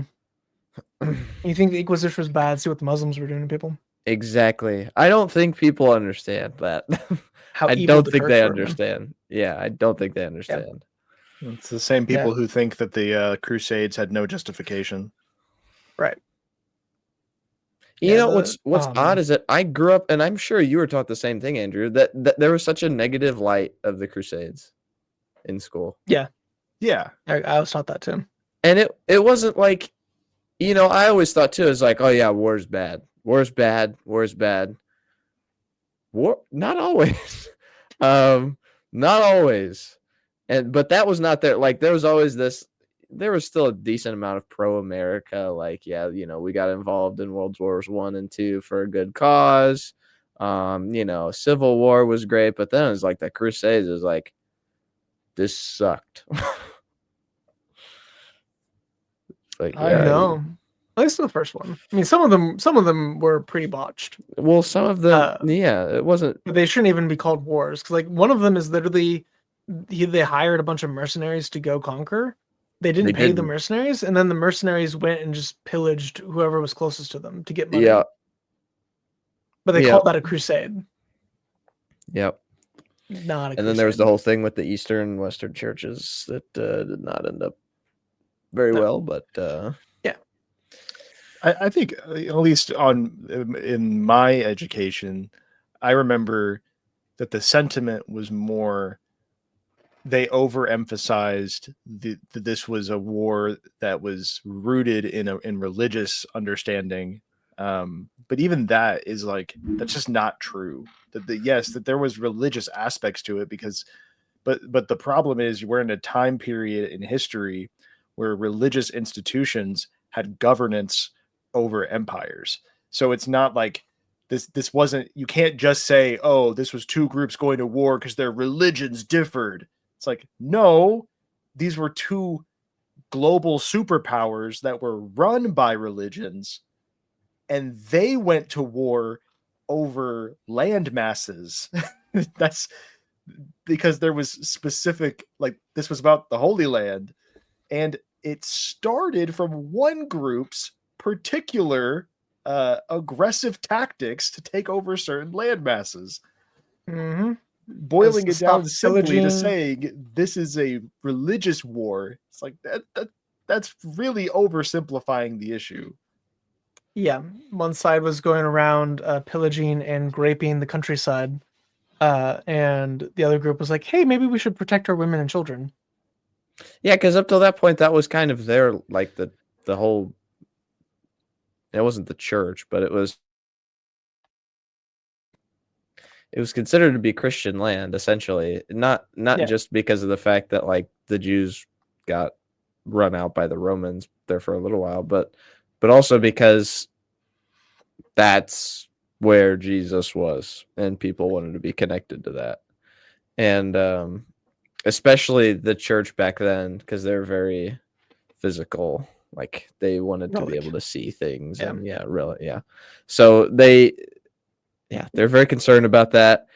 And had Islam not started anything, we would have been cool. That's all you have to say in this argument about the Crusades. Like, Sure. if the Muslims didn't start anything, nothing would have happened. Sure. Same thing with Palestine. Yeah. When are we going to do that next episode with Usama? Dang it. I still have to ask him. We don't need to go down that rabbit hole. No. But anywho. So, Jenna. I just recorded a bunch of videos on this. The only change I would have from that video would be my strength on the claim that it's solely rabbinic. Other than that, I think it's still pretty much the same. The four rivers are for sure from the rabbis. It's either the rabbis or a Christian apocryphal writing on the apocalypse of Paul. I think it's from the rabbis though, because he also copies something else from Second Enoch. I think his view of Jenna largely is derived from Second Enoch, and then the Horis are coming from an interpretation of a couple of different passages. I think it's a mixture of him misidentifying some of the claims about companions of this life and him applying it to companions in the next life, mixed with some of the stuff about will there be usage? Will there be sexual relations in the world to come? And some of them are like, oh well, yeah, kind of. But then other rabbis are like, no, you can't have that because the usage of the body there means defecating, not intercourse.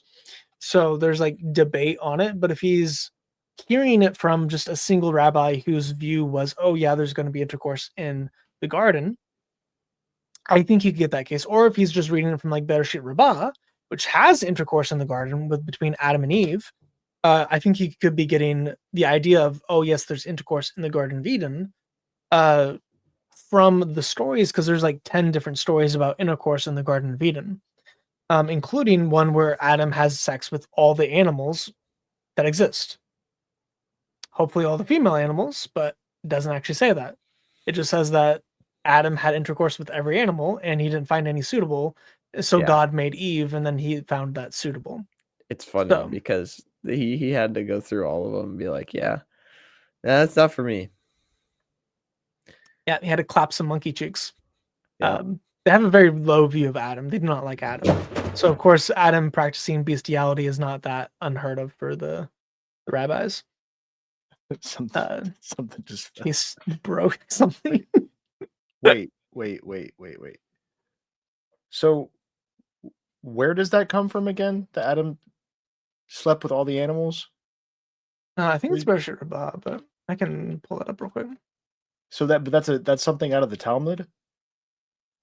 I think it's Midrash, but yeah. That's so okay. When we did a video on atheism, we did 3 videos on atheism like a while ago, and someone used that argument against the Bible and its understanding of creation. But I don't know if how they said it, if they got that idea from Jewish sources and thought that was the Bible, because I don't remember. I'd have to go look, but he pretty much said the exact same thing with like, oh, so Adam had to, sleep with all the animals and then decided that they weren't compatible. But now I'm just wondering, well, if that's just what you're not the first person to have that idea that that's what the text is implying. That somebody else way before you also thought that's what the text was implying and put that in the Talmud. In Yevamot 30 or 63a 5 says Rabbi Elazar said, "What is the meaning of that which is written? This is now bone of my bone, flesh of my flesh." Genesis 2:23. This teaches that Adam had intercourse with each animal and beast in search for his mate, and his mind was not at ease in accordance with the verse. And for Adam, there was not found a suitable helpmate for him until he had intercourse with Eve. That's from the Talmud. So, yes, basically, atheist logic and rabbinic logic, they're hand in hand. They think the same way. Yeah, which is kind of interesting because there are some like anatomies of animals that are almost identical to human female anatomies. So there's some stupidity involved in that anyways from like a technical standpoint. But yeah, it's disgusting. We can just agree on that. Don't have intercourse with animals. Don't do that. Yeah, very bad. Bible says you should be put to death if you do it. So yeah. Anyway. So the houris of paradise, the gardens, like in Second Enoch as well, it says that there's 300 angels that attend you in the Garden of Eden. So we have these angelic companions that are attending to us whenever we have this all these fruit and these 4 rivers that have. There's a river of wine, a river of honey, a river of oil, a river of milk. All those rivers that are in the Quran, other than oil for water. All those are in Second Enoch 8 and 9, and then also the companions and all that stuff. So you could get some case of the exact Eden of the Quran being the exact Eden of the rabbis. Granted, Second Enoch predates the rabbis a little bit. It's more like contemporary to the time of Jesus / a little bit after the time of Jesus. So it's right whenever the Mishnah was being developed, that Second Enoch was being developed. But either way, we get a Christian apocryphal source quoting that for the 4 rivers, and we get a lot of Christian church fathers quoting the idea that paradise is heaven. So the unique thing about the Quran is not that paradise is heaven, because paradisio in Greek is actually paradise. It means garden, and it's referring to the Garden of Eden, as Mary Harb pointed out to me today, which I need to make a little bit of a correction in the video I just put out, that this is potentially a biblical usage that we get 3 times in the Bible, especially in 2 Corinthians 12, that Paul is using it as paradise. And he says he's caught up to the 3rd heaven, and he looks in paradise and he sees the Holy One. And he says, there's like ineffable. I can't describe what I saw. His use of paradise there is literally the garden. So him describing heaven that he was with God was the garden, most likely the Garden of Eden. So the idea of the afterlife being the Garden of Eden is not strictly unique to either Judaism or Quran or Islam. That could be a continuation. What is unique, though, is that Adam and Eve was in heaven to begin with, that the Garden of Eden was not actually on earth, but it was in heaven. That view does not line up with the original biblical view. If you do take that view for the biblical view, it doesn't line up. And if you take the view of the Quran, it just is historically invalid. The rivers are not actually made of those things, and the rivers don't actually flow into the earth. Because in the biblical worldview, it's like actual rivers. Like we can go find where Eden was located, and it's basically in the Mediterranean Sea now. We know where the rivers are coming out of. We know at least where 3 of them were. So it physically existed on this planet. Whereas in the Quran, it exists in heaven, and Adam and Eve were kicked out of it and sent down to earth. So that is more rabbinic. And then all of the fruits, the rivers, all that stuff, possibly the sex in paradise, although most Jews interpret paradise and the world to come as just dwelling in the Shekinah, in the divine presence of God. They're not actually viewing it as endless sex and food and drink and all that stuff. So, just to be clear, do the Muslims believe that Adam, got it down with all those animals too? I don't think so. Okay, I was gonna say, because if they do, then it'd be really weird. Because you're like, wait, all the animals were created on Earth, Mhm. and now they're in heaven, Mhm. for fun. Yeah. Yeah. Anyway, sorry. You could throw some goats in with your boys and your hories. Absolutely, we could do that. Mm-hmm. It's a buy two, get one free. Yeah. Anyway. We also have Jahannam. Jahannam is extremely similar. You have similar grave torture. You have similar torture of eating the fruit of trees, like you have to eat the coals of the broom tree. You have the same type of tree, the loot tree. Like it's all very similar. It's amazing how similar Jahannam is between the two. I haven't listed out every single similarity for it yet, but anything the Quran talks about for Jahannam, it's from the rabbis. Resurrection is also the same, including some of the polemics of how God can resurrect from dust and how God can resurrect from like ex nihilo. Because one of the things is like, oh, if you go up on a mountaintop, there's no snails. It rains the next day you go up, there's snails. So God created out of nothing the snails. Interesting idea, but yeah, God can just create ex nihilo. He can just say be and it is. That comes from the Jews. Sleep being death, dreams being prophecy, very, very rabbinic. It's all over the place. Jabril, a lot of the stuff with Jabril, him teaching people language. So like he taught Joseph 70 languages in one day by adding the he from Yahweh into his name. So now his name became theophoric. It bared the name of God, it bared the divine name. So therefore, Joseph unlocked wisdom to be able to like download 70 languages to be able to speak before Pharaoh. So that's part of the rabbinic ideas from the Midrash. And then you have Jabril teaching people things in general, him being responsible for bringing the book to people. And you have very similar stuff with Jabril between it. You also have him being the Holy Spirit in the Ascension of Isaiah, which is a Jewish and Christian writing. Some parts of it are Jewish, some parts of it are Christian. But you have him essentially being part of the Trinity, with him being the angel of the Holy Spirit in that work. That's very early. It's like 200 AD. You have the exact same four archangels, even though they're transliterated. Now, in Islam, Gabriel seems to have more of an importance than Michael, but you do still have there's four specifically named in the Talmud, and there's four specifically named in the Islamic tradition, and they're the same names.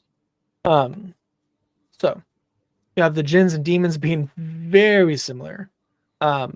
This literally takes a full day to read through all the similarities between the two to really understand it.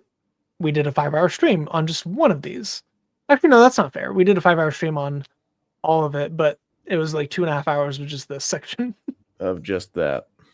Just that section. Yeah. So it's like a good 8 to 10 hours of just reading on demons to see all of the sheer number of similarities between the two. But they're exactly the same. Go check out the 5-hour stream if you want to see just how same they are. You also have Iblis with him not bowing down, with him like trying to get God not to create people. We have angels angels saying, "Hey God, why are you creating this human? What are you doing?" And then God burns them alive. Then he creates another group of angels, and they say the same thing. He burns them alive, and he creates a third group. And the third group's like, "Why were we going to say anything? You burned the last two groups. We're not going to say anything. Do what you want." And then God creates Adam. That's coming from the Jews. So we have a lot of Surah Baqarah's view of creation of animals being named in pairs. Like all that stuff is coming directly from the rabbis. We also get a lot of their views on the Kitab, the Torah, the book, whatever you want to call it. A lot of it is deeply rabbinic. So it being created before the universe. And in the Hadith, I think it's 50,000 years before creation. And in the rabbinic stuff, I think it's 2,000 years before creation or 5,000 years before creation. So they both have like thousands of years before creation that the book is made and that God uses the book in order to create. Both of those are in both sources. What does So- a year before creation even mean? Correct. It doesn't. But in both traditions, it does. It doesn't mean any. Guys, I want you to understand this. There was no time before creation. Correct. So that's not how it works. You can't measure time before creation. Right. There is a before creation, like God existed, yeah. God existed, Mhm. but like you can't ask me to explain that. That's He just was like how in it the works. eternal now at that point in time. Before Exactly. he stepped into time. He was timeless. So there was not obviously days or Right. years. It was timeless. So when he created time space, that's when our understanding of the fourth dimension of time came into being. So Right. that didn't exist before. Right. So it's even kind of weird to say before because Right. there wasn't really a before because that's not like it started there. So it's weird to think about No, this is giving me PTSD flashbacks to that one TikTok the review we did. oh no, some Oh of the man. comments from our atheism videos Yeah. when I would try and explain like God is immaterial and outside of existence, and and they're like, you can't say that. There's not like then he existed. That's just not how it works. Are you stupid? If you say he was before existence, he existed. Nothing created nothing. Shut up. Okay, anyways. Yeah, I don't know. It's interesting to me. I actually find more pleasure Trigger in myself. debating Muslims than I do atheists. Yeah, because atheism it apparently so from what I have observed, atheism didn't exactly die, it just kind of changed modes. So like now instead of people being straight up atheists, now people are like spiritualists with atheist ideologies. So Like now agnostic. well Yeah. now people are just like, yeah, I think, everybody's got a little bit of truth, or something like that. And it's just like, Like religious pluralist rather than yes. being dogmatically Eh, or just atheistic. generally, like, people are like, yeah, dude, like, I just believe, like, I had a coworker who was like, man, like, energy, it can't be created or destroyed. And, like, I just think that, like, when I die, I'm like, "Y- really? Yeah, I don't know. I think I mean I do think posture matters because like from our perspective, we've been dealing with some pretty ridiculous claims from a lot of sides, but like IP in one of his lives was talking about how he'd much rather debate um, atheists than Muslims, but he was also like, but then he also shows how sometimes it's not that way because sometimes the atheists he debates completely disregard any possible realistic understanding of creation Mm-hmm. and just say a big giant bubble of nothing created everything because it had nothing powers, and nothing powers means that there are no laws. Yep. And no laws Yeah. means that anything could potentially happen. I've heard that argument so many times. It's very dumb.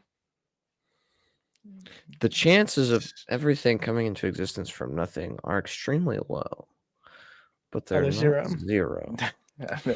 I They're zero. I refuse to I grant do that. think my It's favorite dumb. triggering argument that's been given to me though was somebody trying to get to do a gotcha phrase on me because I said no thing or I think I may have just said nothing created God. And then he kept trying to harp on that like nothing created God. And I was like, you're giving personhood to the word nothing. It's like, are you stupid? I Yes. genuinely was like, he just kept like putting the laughing emojis on it, like I wasn't getting it. Yeah, I I'm love like, when they do that. I get it. I think you think you're smarter than you actually are. Yes. I think Yeah. you think you did something here, and you did not. I don't know why we got down this rabbit trail. I'm sorry. I keep doing this. Oh, I hit my whole desk. Sorry, guys. Don't you understand, Andrew? The more emojis you put in your comment, the more authoritative it is. Exactly. I've seen that with some of the Muslim debaters who come into the text threads. They just drop like 9 laughing emojis, but it's specifically the sideways one, the sideways laughing emoji, laughing, crying. That one really, it proves your argument is superior than their argument. Yeah, I get a lot of ChatGPT responses and then 9 laughing faces, and that's the whole post. Mm-hmm. I love the 1 + 1 + 1 + 1 = 1. Laughing. Yeah. Every time, I won't lie. I am a sucker for any time on any like majority knowledgeable Christians live streams when a Muslim comes on and tries to make it about the Trinity. And I mean, insert, Jay Dyer, God Logic, Nick, I can't think of his last name. Just any of them. Fearless Truth. Yeah, Fearless Truth. And they start asking like very like dense they skip all the like fluff and they just go straight to like borderline essence energies distinctions. And they're like, oh, so yeah, since you know the Trinity so well, tell me about this and refute it for me. And they just go like deep, and the Muslim just starts like, it's like, you really think that the Christian position is that dumb that in 2,000 years we haven't had enough time to like get this down to a fine point and give increasingly detailed argumentation for why this is true? Yeah, that's what they think. Sorry, guys. Their position's that way. I think Jabril's here. True. He's scaring him off. Good job, Buck.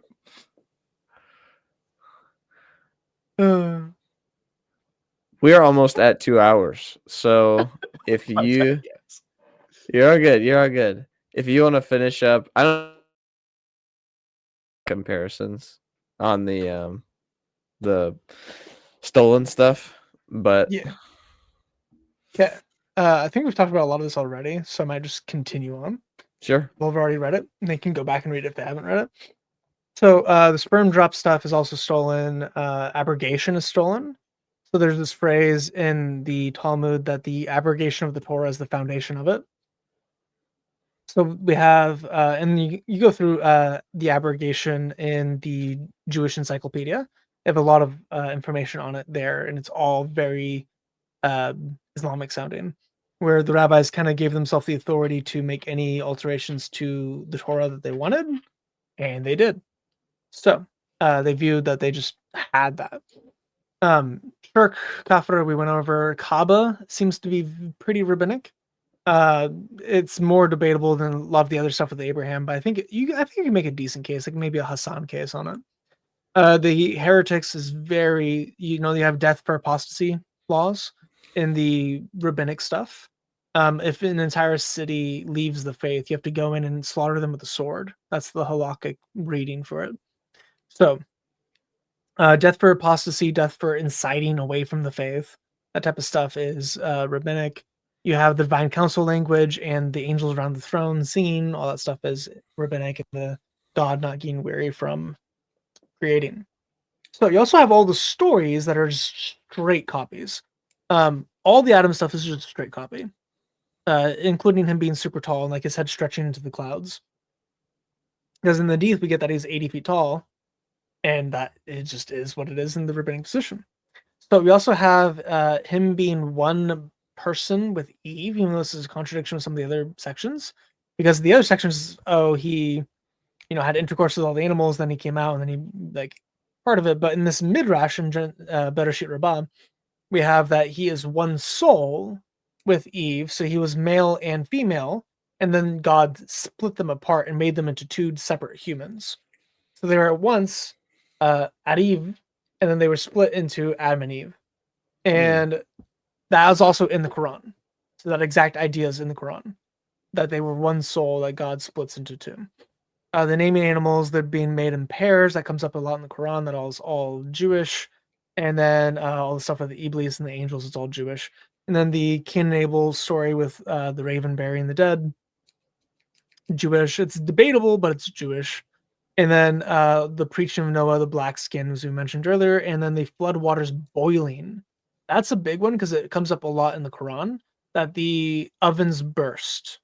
Whenever it's talking about the flood, it talks about how the ovens burst, which means that the idea is that the ocean heated up so extensively that it started to like bubble over. So the waters boiling and killing them is rabbinic. Same with all the stuff with Abraham. And then Lot is pretty similar. You have stuff with Sodom and Gomorrah and them stealing from travelers. That specific sin of robbing travelers and extorting them. And some of the sexual sin stuff. That is also from the rabbinic material. Job being a prophet is from the rabbis. He's in the list of the 7 Gentile prophets. Lot is not in the list of the Gentile or of the Jewish prophets. So I don't know why the Quran calls him a prophet. That seems to be original.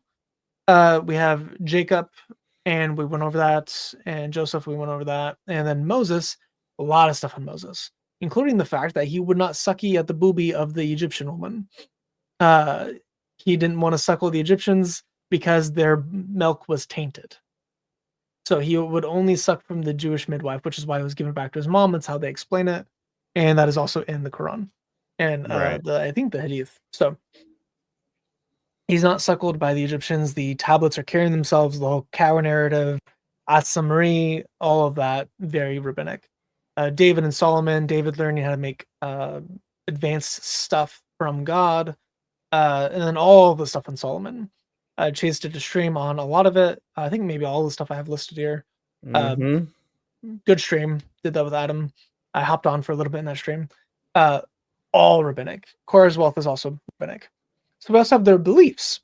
So the 7 heavens, the children nursing, as I mentioned, the embryology.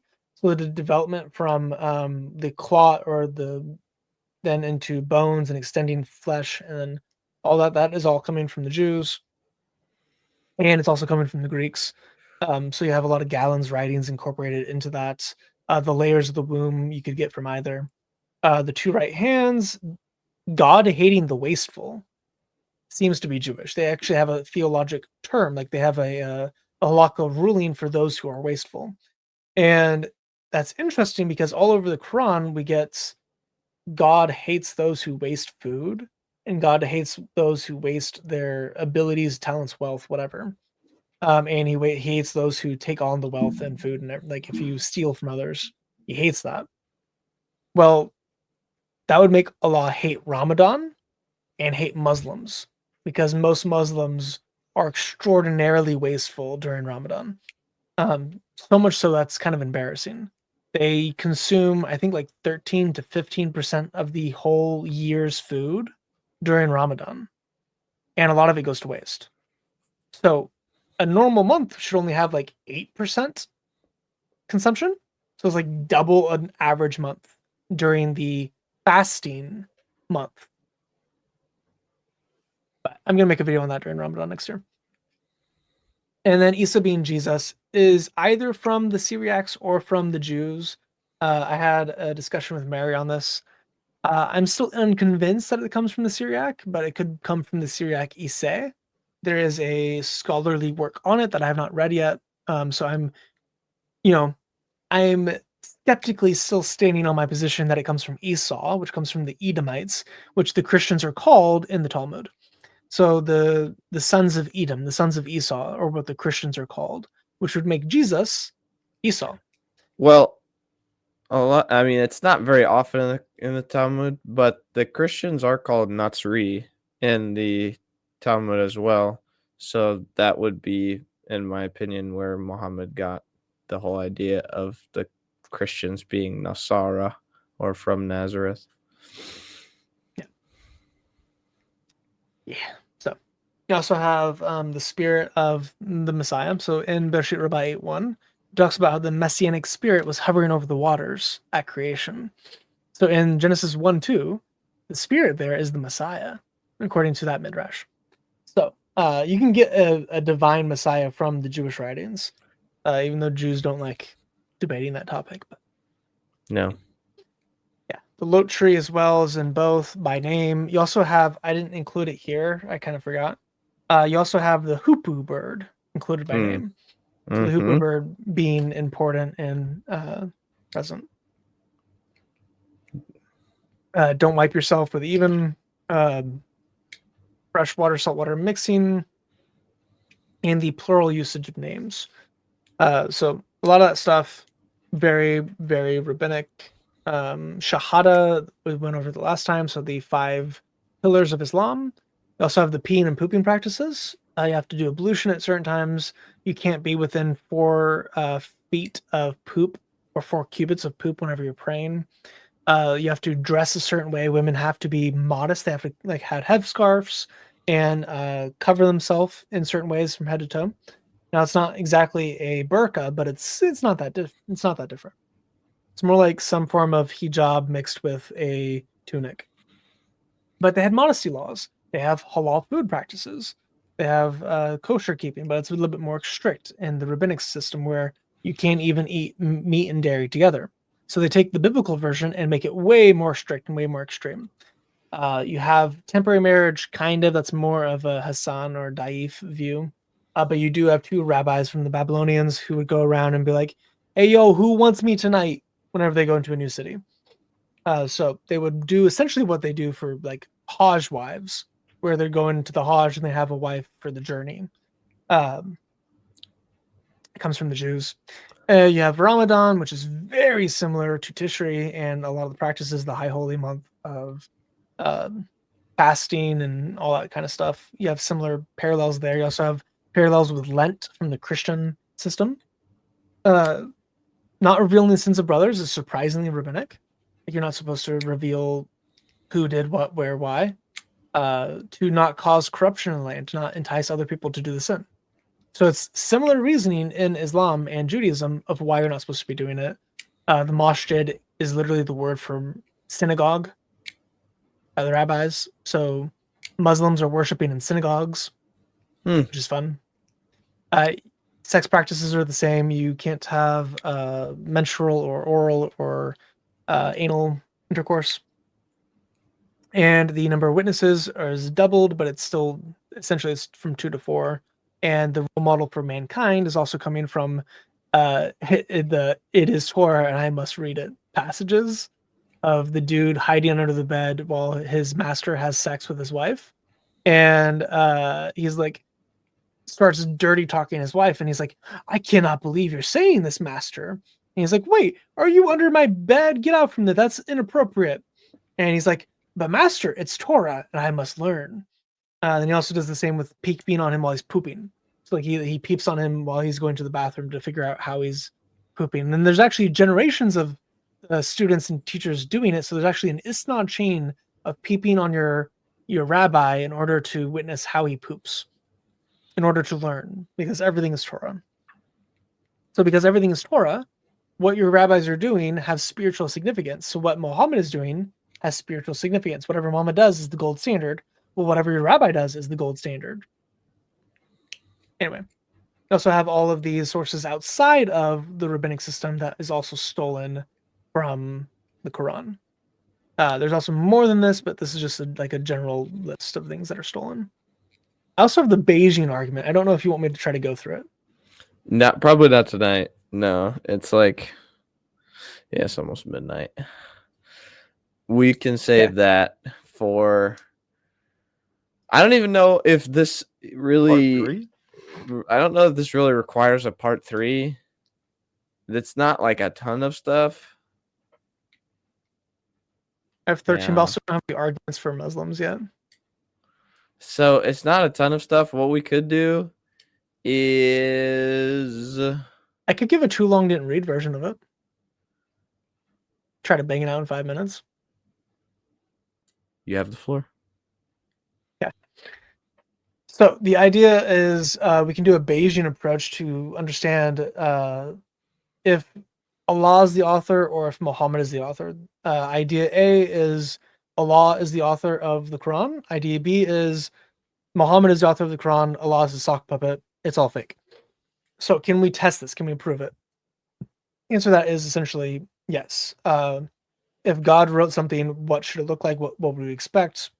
And from the Quran's own claims, we get no contradictions. It's clear. It's free of scientific mistakes, and there is no lost. There's no corruption, and there's agreement between all of the texts that God has revealed.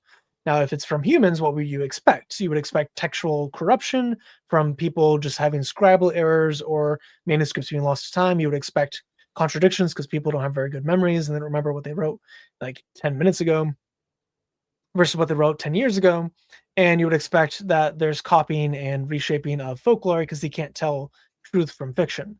So what do we actually see? We can split up the problems of the Quran into these different categories.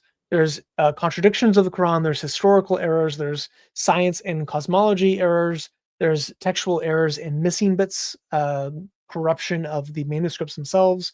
There's parallels with the rabbinic material, the Talmudic side of it, and there's borrowing from other religions outside of the Talmud. So for each of these, we can use what's called a Jeffreys scale to measure the likelihood of, okay, if this is true, if it's false, how do we weigh it? If we think, okay, the probability of it being for Allah writing it is really good, we're going to assign a very high number to it. If we think the probability for Muhammad writing it and not coming from God is really good, we assign a really low probability to it. But we can look at each of these categories, and we can look at the textual evidence for each of these categories and assign a number to them. Whenever you do that, I got a modest, so on the scale of like, I guess like 1 through 7, with 7 being the worst, 6 being the second worst, I gave second to worst for all of these except for the perfect preservation.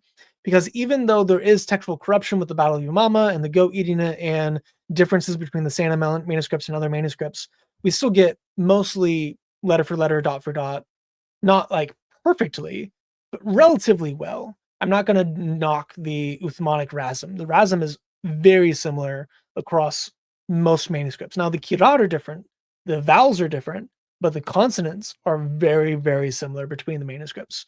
So I actually am pretty neutral to that. I didn't give it a perfect neutral. I give it a slight negative because of the Battle of Yamama, the textual corruption, and some of the Hadith statements on the compilation. And there's obvious errors in the Arabic where it shows that stuff was added and inserted later on in time. So other than that, I gave a pretty fair account for it. So I try to make this as fair as possible when weighing these. Even though a single contradiction would prove the Quran is false, I still didn't give it a 1 out of 30. Even though a single error would show that the Quran is false, I didn't give it a 1 out of 30. I give it a 1 out of 10. In case my understanding of it was faulty and it's just a unclear passage, even though the Quran claims to be perfectly clear, let's say, okay, this is just a little unclear. We can be a little bit generous. So this is the most generous position I could give for the Quran being from Allah. And that got down to a probability, if you do the likelihood ratios, to about a 1.1 times 10 to the negative 6. This is roughly a 1 in a million chance of the Quran being from Allah. Now, if we assume to begin with that there's a 99% chance that Allah wrote it because he's like continuing the traditions of the Bible, like, oh, well, God obviously wrote the Bible because of all the beautiful evidence we have for the Bible. God's just writing this book too. If you just start with that assumption and then you multiply the evidence we have for it, you end up with about a 1 in 10,000 probability that the Quran is from Allah. So to put that in perspective, we have some examples. So starting out, we have basically 100% chance that the Quran is coming from Allah. Whenever we look at the contradictions, that drops down to about a 90% chance. It's about like if you're going to shoot a free throw from an NBA player, like a professional, what is the chance that they're going to get it in? They're going to get it in about 90% of the time. Now, if you factor in the historical errors, that gets the percentage down to about 50% likelihood from Muhammad or from Allah. Well, that's about like a coin toss. Now, if you introduce the scientific errors of the Quran, the apparent scientific errors, that lowers the chance of it being from God down to 9%. Now, if you factor in the errors in the text itself, that drops it down to about a 3%. if you factor in the copying from the Jews, this is about a 0.1% chance, so about a 1 in 100. Now, if you factor in from the Greeks, this is the chance using a 99% prior that the Quran is written by Allah, that little black dot. Now, if you don't take a heavily prior for the Muslims, we get a very different chance. So this graph I'm about to show you is the chance that Islam is from Allah from a neutral party's perspective. Do you see the black dot? I'm trying real hard. There is a black dot. My screen, This is I about- can't tell because my screen could be dirty. So I can't tell. I can show you after the fact. Okay. Let me know when you give up. So this is about a 1 in a million chance. Now, if you take factors or you take odds towards Muhammad being the author beforehand, you actually get 1 in a billion chance. So about 100 times worse odds than what we see on screen right here. So the chance of the Quran being written by God is if you took a dartboard or if you randomly picked a pixel from this square and you picked this one little black pixel right here. So right at the tip of my mouse, that is the black pixel that represents the chance that the Quran is from Allah. And we can mathematically prove that. Now, obviously, this is a high-level overview, but the math is actually pretty sound. I wrote a 12-page paper on it because I'm a nerd and I like math. So, ultimately, the takeaway from this is the Quran claims to be God's final, error-free, contradiction-free, perfectly preserved confirmation of earlier revelation, yet it has all of these errors that I mentioned. So, because it has these errors, we can show that it's not God being the author, it is Muhammad being the author. So either you accept that God is deliberately reproducing late rabbinic and folkloric material along with historical, scientific, textual problems and what is claimed to be his perfect preservation, like his perfect preserved revelation, or you accept that the Quran is a human product that behaves exactly like you would expect a human product to be. It just comes from syncretism of 7th century Near Eastern mythology and folklores. The overwhelming likelihood is that it comes from syncretism of 7th century Arabian folklore. So, yeah, that's the Bayesian approach. Definitely we're gonna clip that. That's gonna be one of the excerpts from this video on the one of the 10-minute excerpts. Hey, that was only 5. I said 5, I got 5. So look at that. I did good. Yeah. Crash course on Bayes theory. Yeah, and those are curious about the other problems that this raises. It's like, yeah, even if he's unlettered, even if he can't read, it doesn't matter. It's oral tradition. And then, yeah, the circular reasoning is the big question. Which I'm not convinced that he couldn't read, but Me too. Yeah. So, final conclusions. All of these are false. So, revelation only through the prophets, contradicted. Jews corrupted revelation, contradicted. He's stealing from the Jews. Quran is unique, contradicted. Like Surah 99 is only rabbinic material, so they made a surah like it. So Surah 113 is literally just a paraphrase of Peschaim on the demons. So, perfect preservation, nope. Literacy doesn't matter. Rabbis have no authority, no, because the Quran quotes the rabbis as if they have authority. mm-hmm. So. I challenge any and all Muslims to apply Bayes' theory and give every problem with the Bible an automatic failure. And please come and calculate Bayes' theory and give it to us. Give every problem with the Bible a 1 in 30, like Chris did sparingly just once with yours. Every one of them. Because I guarantee you it's going to come up aces. Okay, hold on.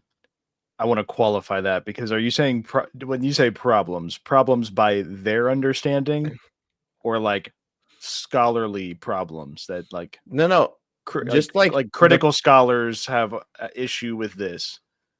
Because I just had somebody arguing in a post that I commented on that Jesus never called God Father, and that's a translation error. So no, if you think just anything could be counted as a problem, sometimes people just don't know what they're talking about. right. What I'm saying is that what I'm meaning is come at us with all of your problems. Well, yeah. Talk to us about your problems. Because I guarantee you that even if we should make the Quran, right? We should make, if there's one error in the Quran, then the entire thing should be discounted. But do the same thing with our Bible. If there's one error in the Bible, then it makes the whole thing incorrect. So if you have a problem, just come say, hey, man, come in the comment section and post a comment with a bunch of emojis and be as flagrant as you possibly can and be as annoying as you possibly can, because I guarantee you we're going to ignore you if you do that. Don't do that. Ask a sincere question and be like, yo, I hear that Jesus called this lady a dog. What the heck is that about? Be like, yo, I can't believe Jesus, was doing this thing. Why he do this thing, man? I think this is a big problem. Please just ask, and we would be more than happy to answer your question. And make it as if this is a life or death question, because it is. It is. Ask. That's the thing that I don't think they're taking away from this. This is not a game. It's not, oh, haha, we beat the Christian. This is funny. It is your eternal existence, your eternal salvation online. This is the most serious thing that will ever happen in your life, and people treat it so flippantly. Yes. Yeah. I've debated making a video on this issue for a while, and I just don't feel like I know quite enough yet to give like a definitive. But I've been reading the Quran, the one thing that sticks out to me is that there is, practically speaking, zero confirmation of your salvation. Even as a Muslim, you have almost no actual assurance that you can go to, Jannah. I mean, like, there's no like real assurance in Islam, unless you Jihad. commit jihad. And I think that is a major factor in, like, if you really go into understanding what Christianity is teaching. Christianity gives you assurance. Christianity gives you because it's not of your own power. That is the whole point of grace, which grace is something significantly lacking in Islam. It's one of the major points that I like to point out are missing from the Islamic texts, that if it's apparently pulling from the Gospels, why do we see nothing about atonement or grace? Why did I asked that to a Muslim the other day. I said, why is it that the work that is supposed to be pulling from the prior scriptures negates the Gospels, and it reinstates the law-based system that the Gospels completed and then established something new in its place? Islam wipes that out and reestablishes older systems. It's like God just decided, that one didn't work. Let's go back to the old way. It doesn't make any sense. Yeah. No, you're an Islamophobe. The Muslim understanding of salvation and sin are also pretty distorted from Christianity. So sin is not viewed as necessarily like illegal, hey, this is wrong. It is viewed as wrong, but it's also like, Allah is the most merciful, whatever. Hey, man, and I'm gonna try not to do those things. I'm trying to be a good Muslim, But like, I mean, hey, there's a lot you just do. So, and then salvation is also skewed because um you have the first caliph, um father of Aisha, um Abu Bakr. Abu Bakr, say that even if I step 1 foot in paradise, I will always fear the deception of Allah. Hmm. So he's like, salvation, there is no such thing as like an eternal security or anything like that. Salvation is just kind of like arbitrary. Well, it's also if you just go off of like my new favorite Quran English translation, which is the junior translation, because he translates stories about the mustard seed and just like says it the way he wants it to be said to fit his argument. About if you have the weight, the faith, the weight of a mustard seed, you will never taste hell. That is not what that says.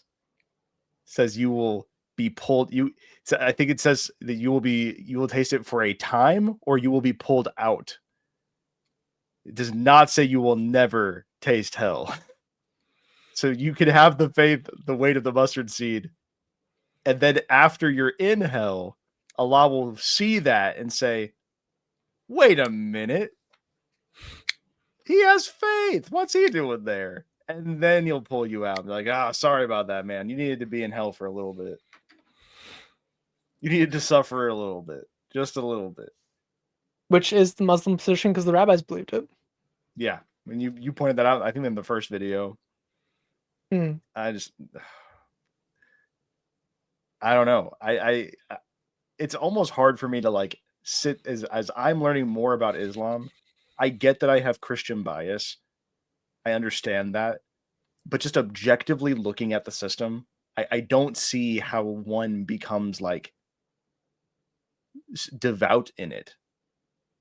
I feel like becoming devout in Islam would lead you out of it, because It does. it begins to unravel itself. It's logically inconsistent. It makes no sense, and there's no confirmation. And I'm sorry, I'm not trying to be like rude to Muslims, because genuinely, like we joke, but like we're not Islamophobes. We don't hate you. We just genuinely want you to come to know the truth of Jesus Christ. When I look deep into Christian history and Christian thought, I start finding works that are some of the smartest men I have ever encountered. I'm not seeing that on the other side. I'm seeing people who have to write essays in tafsirs to make sense of what's supposed to be a clear book. I don't know. It's just something. It's just interesting to me. What do I know? Well, that has been Talmudic Dilemma Part 2 with everyone's favorite Chris from Defendingalion. Please go check his channel out. I really like his logo. That's really the only reason I go over to his channel. It's because I like his logo and I think it looks cool. But so that's why I like Chris. Yes. Chris, do you have it? That's why. Yeah, It's that's got a why I cool like logo. Chris. It is kind of a cool The logo. primary reason to like me, yes. Right, yeah. Do you have any upcoming plans? Anything we can look forward to? Come over to your channel and say hi. Yeah, me and Chase will be streaming. Maybe Andrew if he joins. Join next week on the dilemmas of Islam. Mm-hmm. So that'll be fun. Again, it depends on when you're reading this. Might be this week or not. But I can just tell you the 10th. The 10th will be 10th at night. Will be reading a lot of stuff, a lot of arguments for different dilemmas. It's not the Islamic dilemma. It's not the Talmudic dilemma. It's dilemmas within Islam. So we're going to have around 20 to 30 different dilemmas, different problems in Islam that are not easily solved. So, and all that prove Islam is false. Right. And we'll be going through that hopefully at around 8:40, 8:45 on Wednesday evening. US Central. Central time. Yes. Not yes, that time. And then I think for our channel, guys, just continue to show up and show out for Adam streams on Tuesday nights. We always have fun with Adam. We'll be going through Abraham. Hopefully you see this before then. We'll be going through Abraham with Adam. And then the one after that, I will be doing my presentation on Abraham in the Quran, how Muhammad stole Abraham from the Jews and the Christians.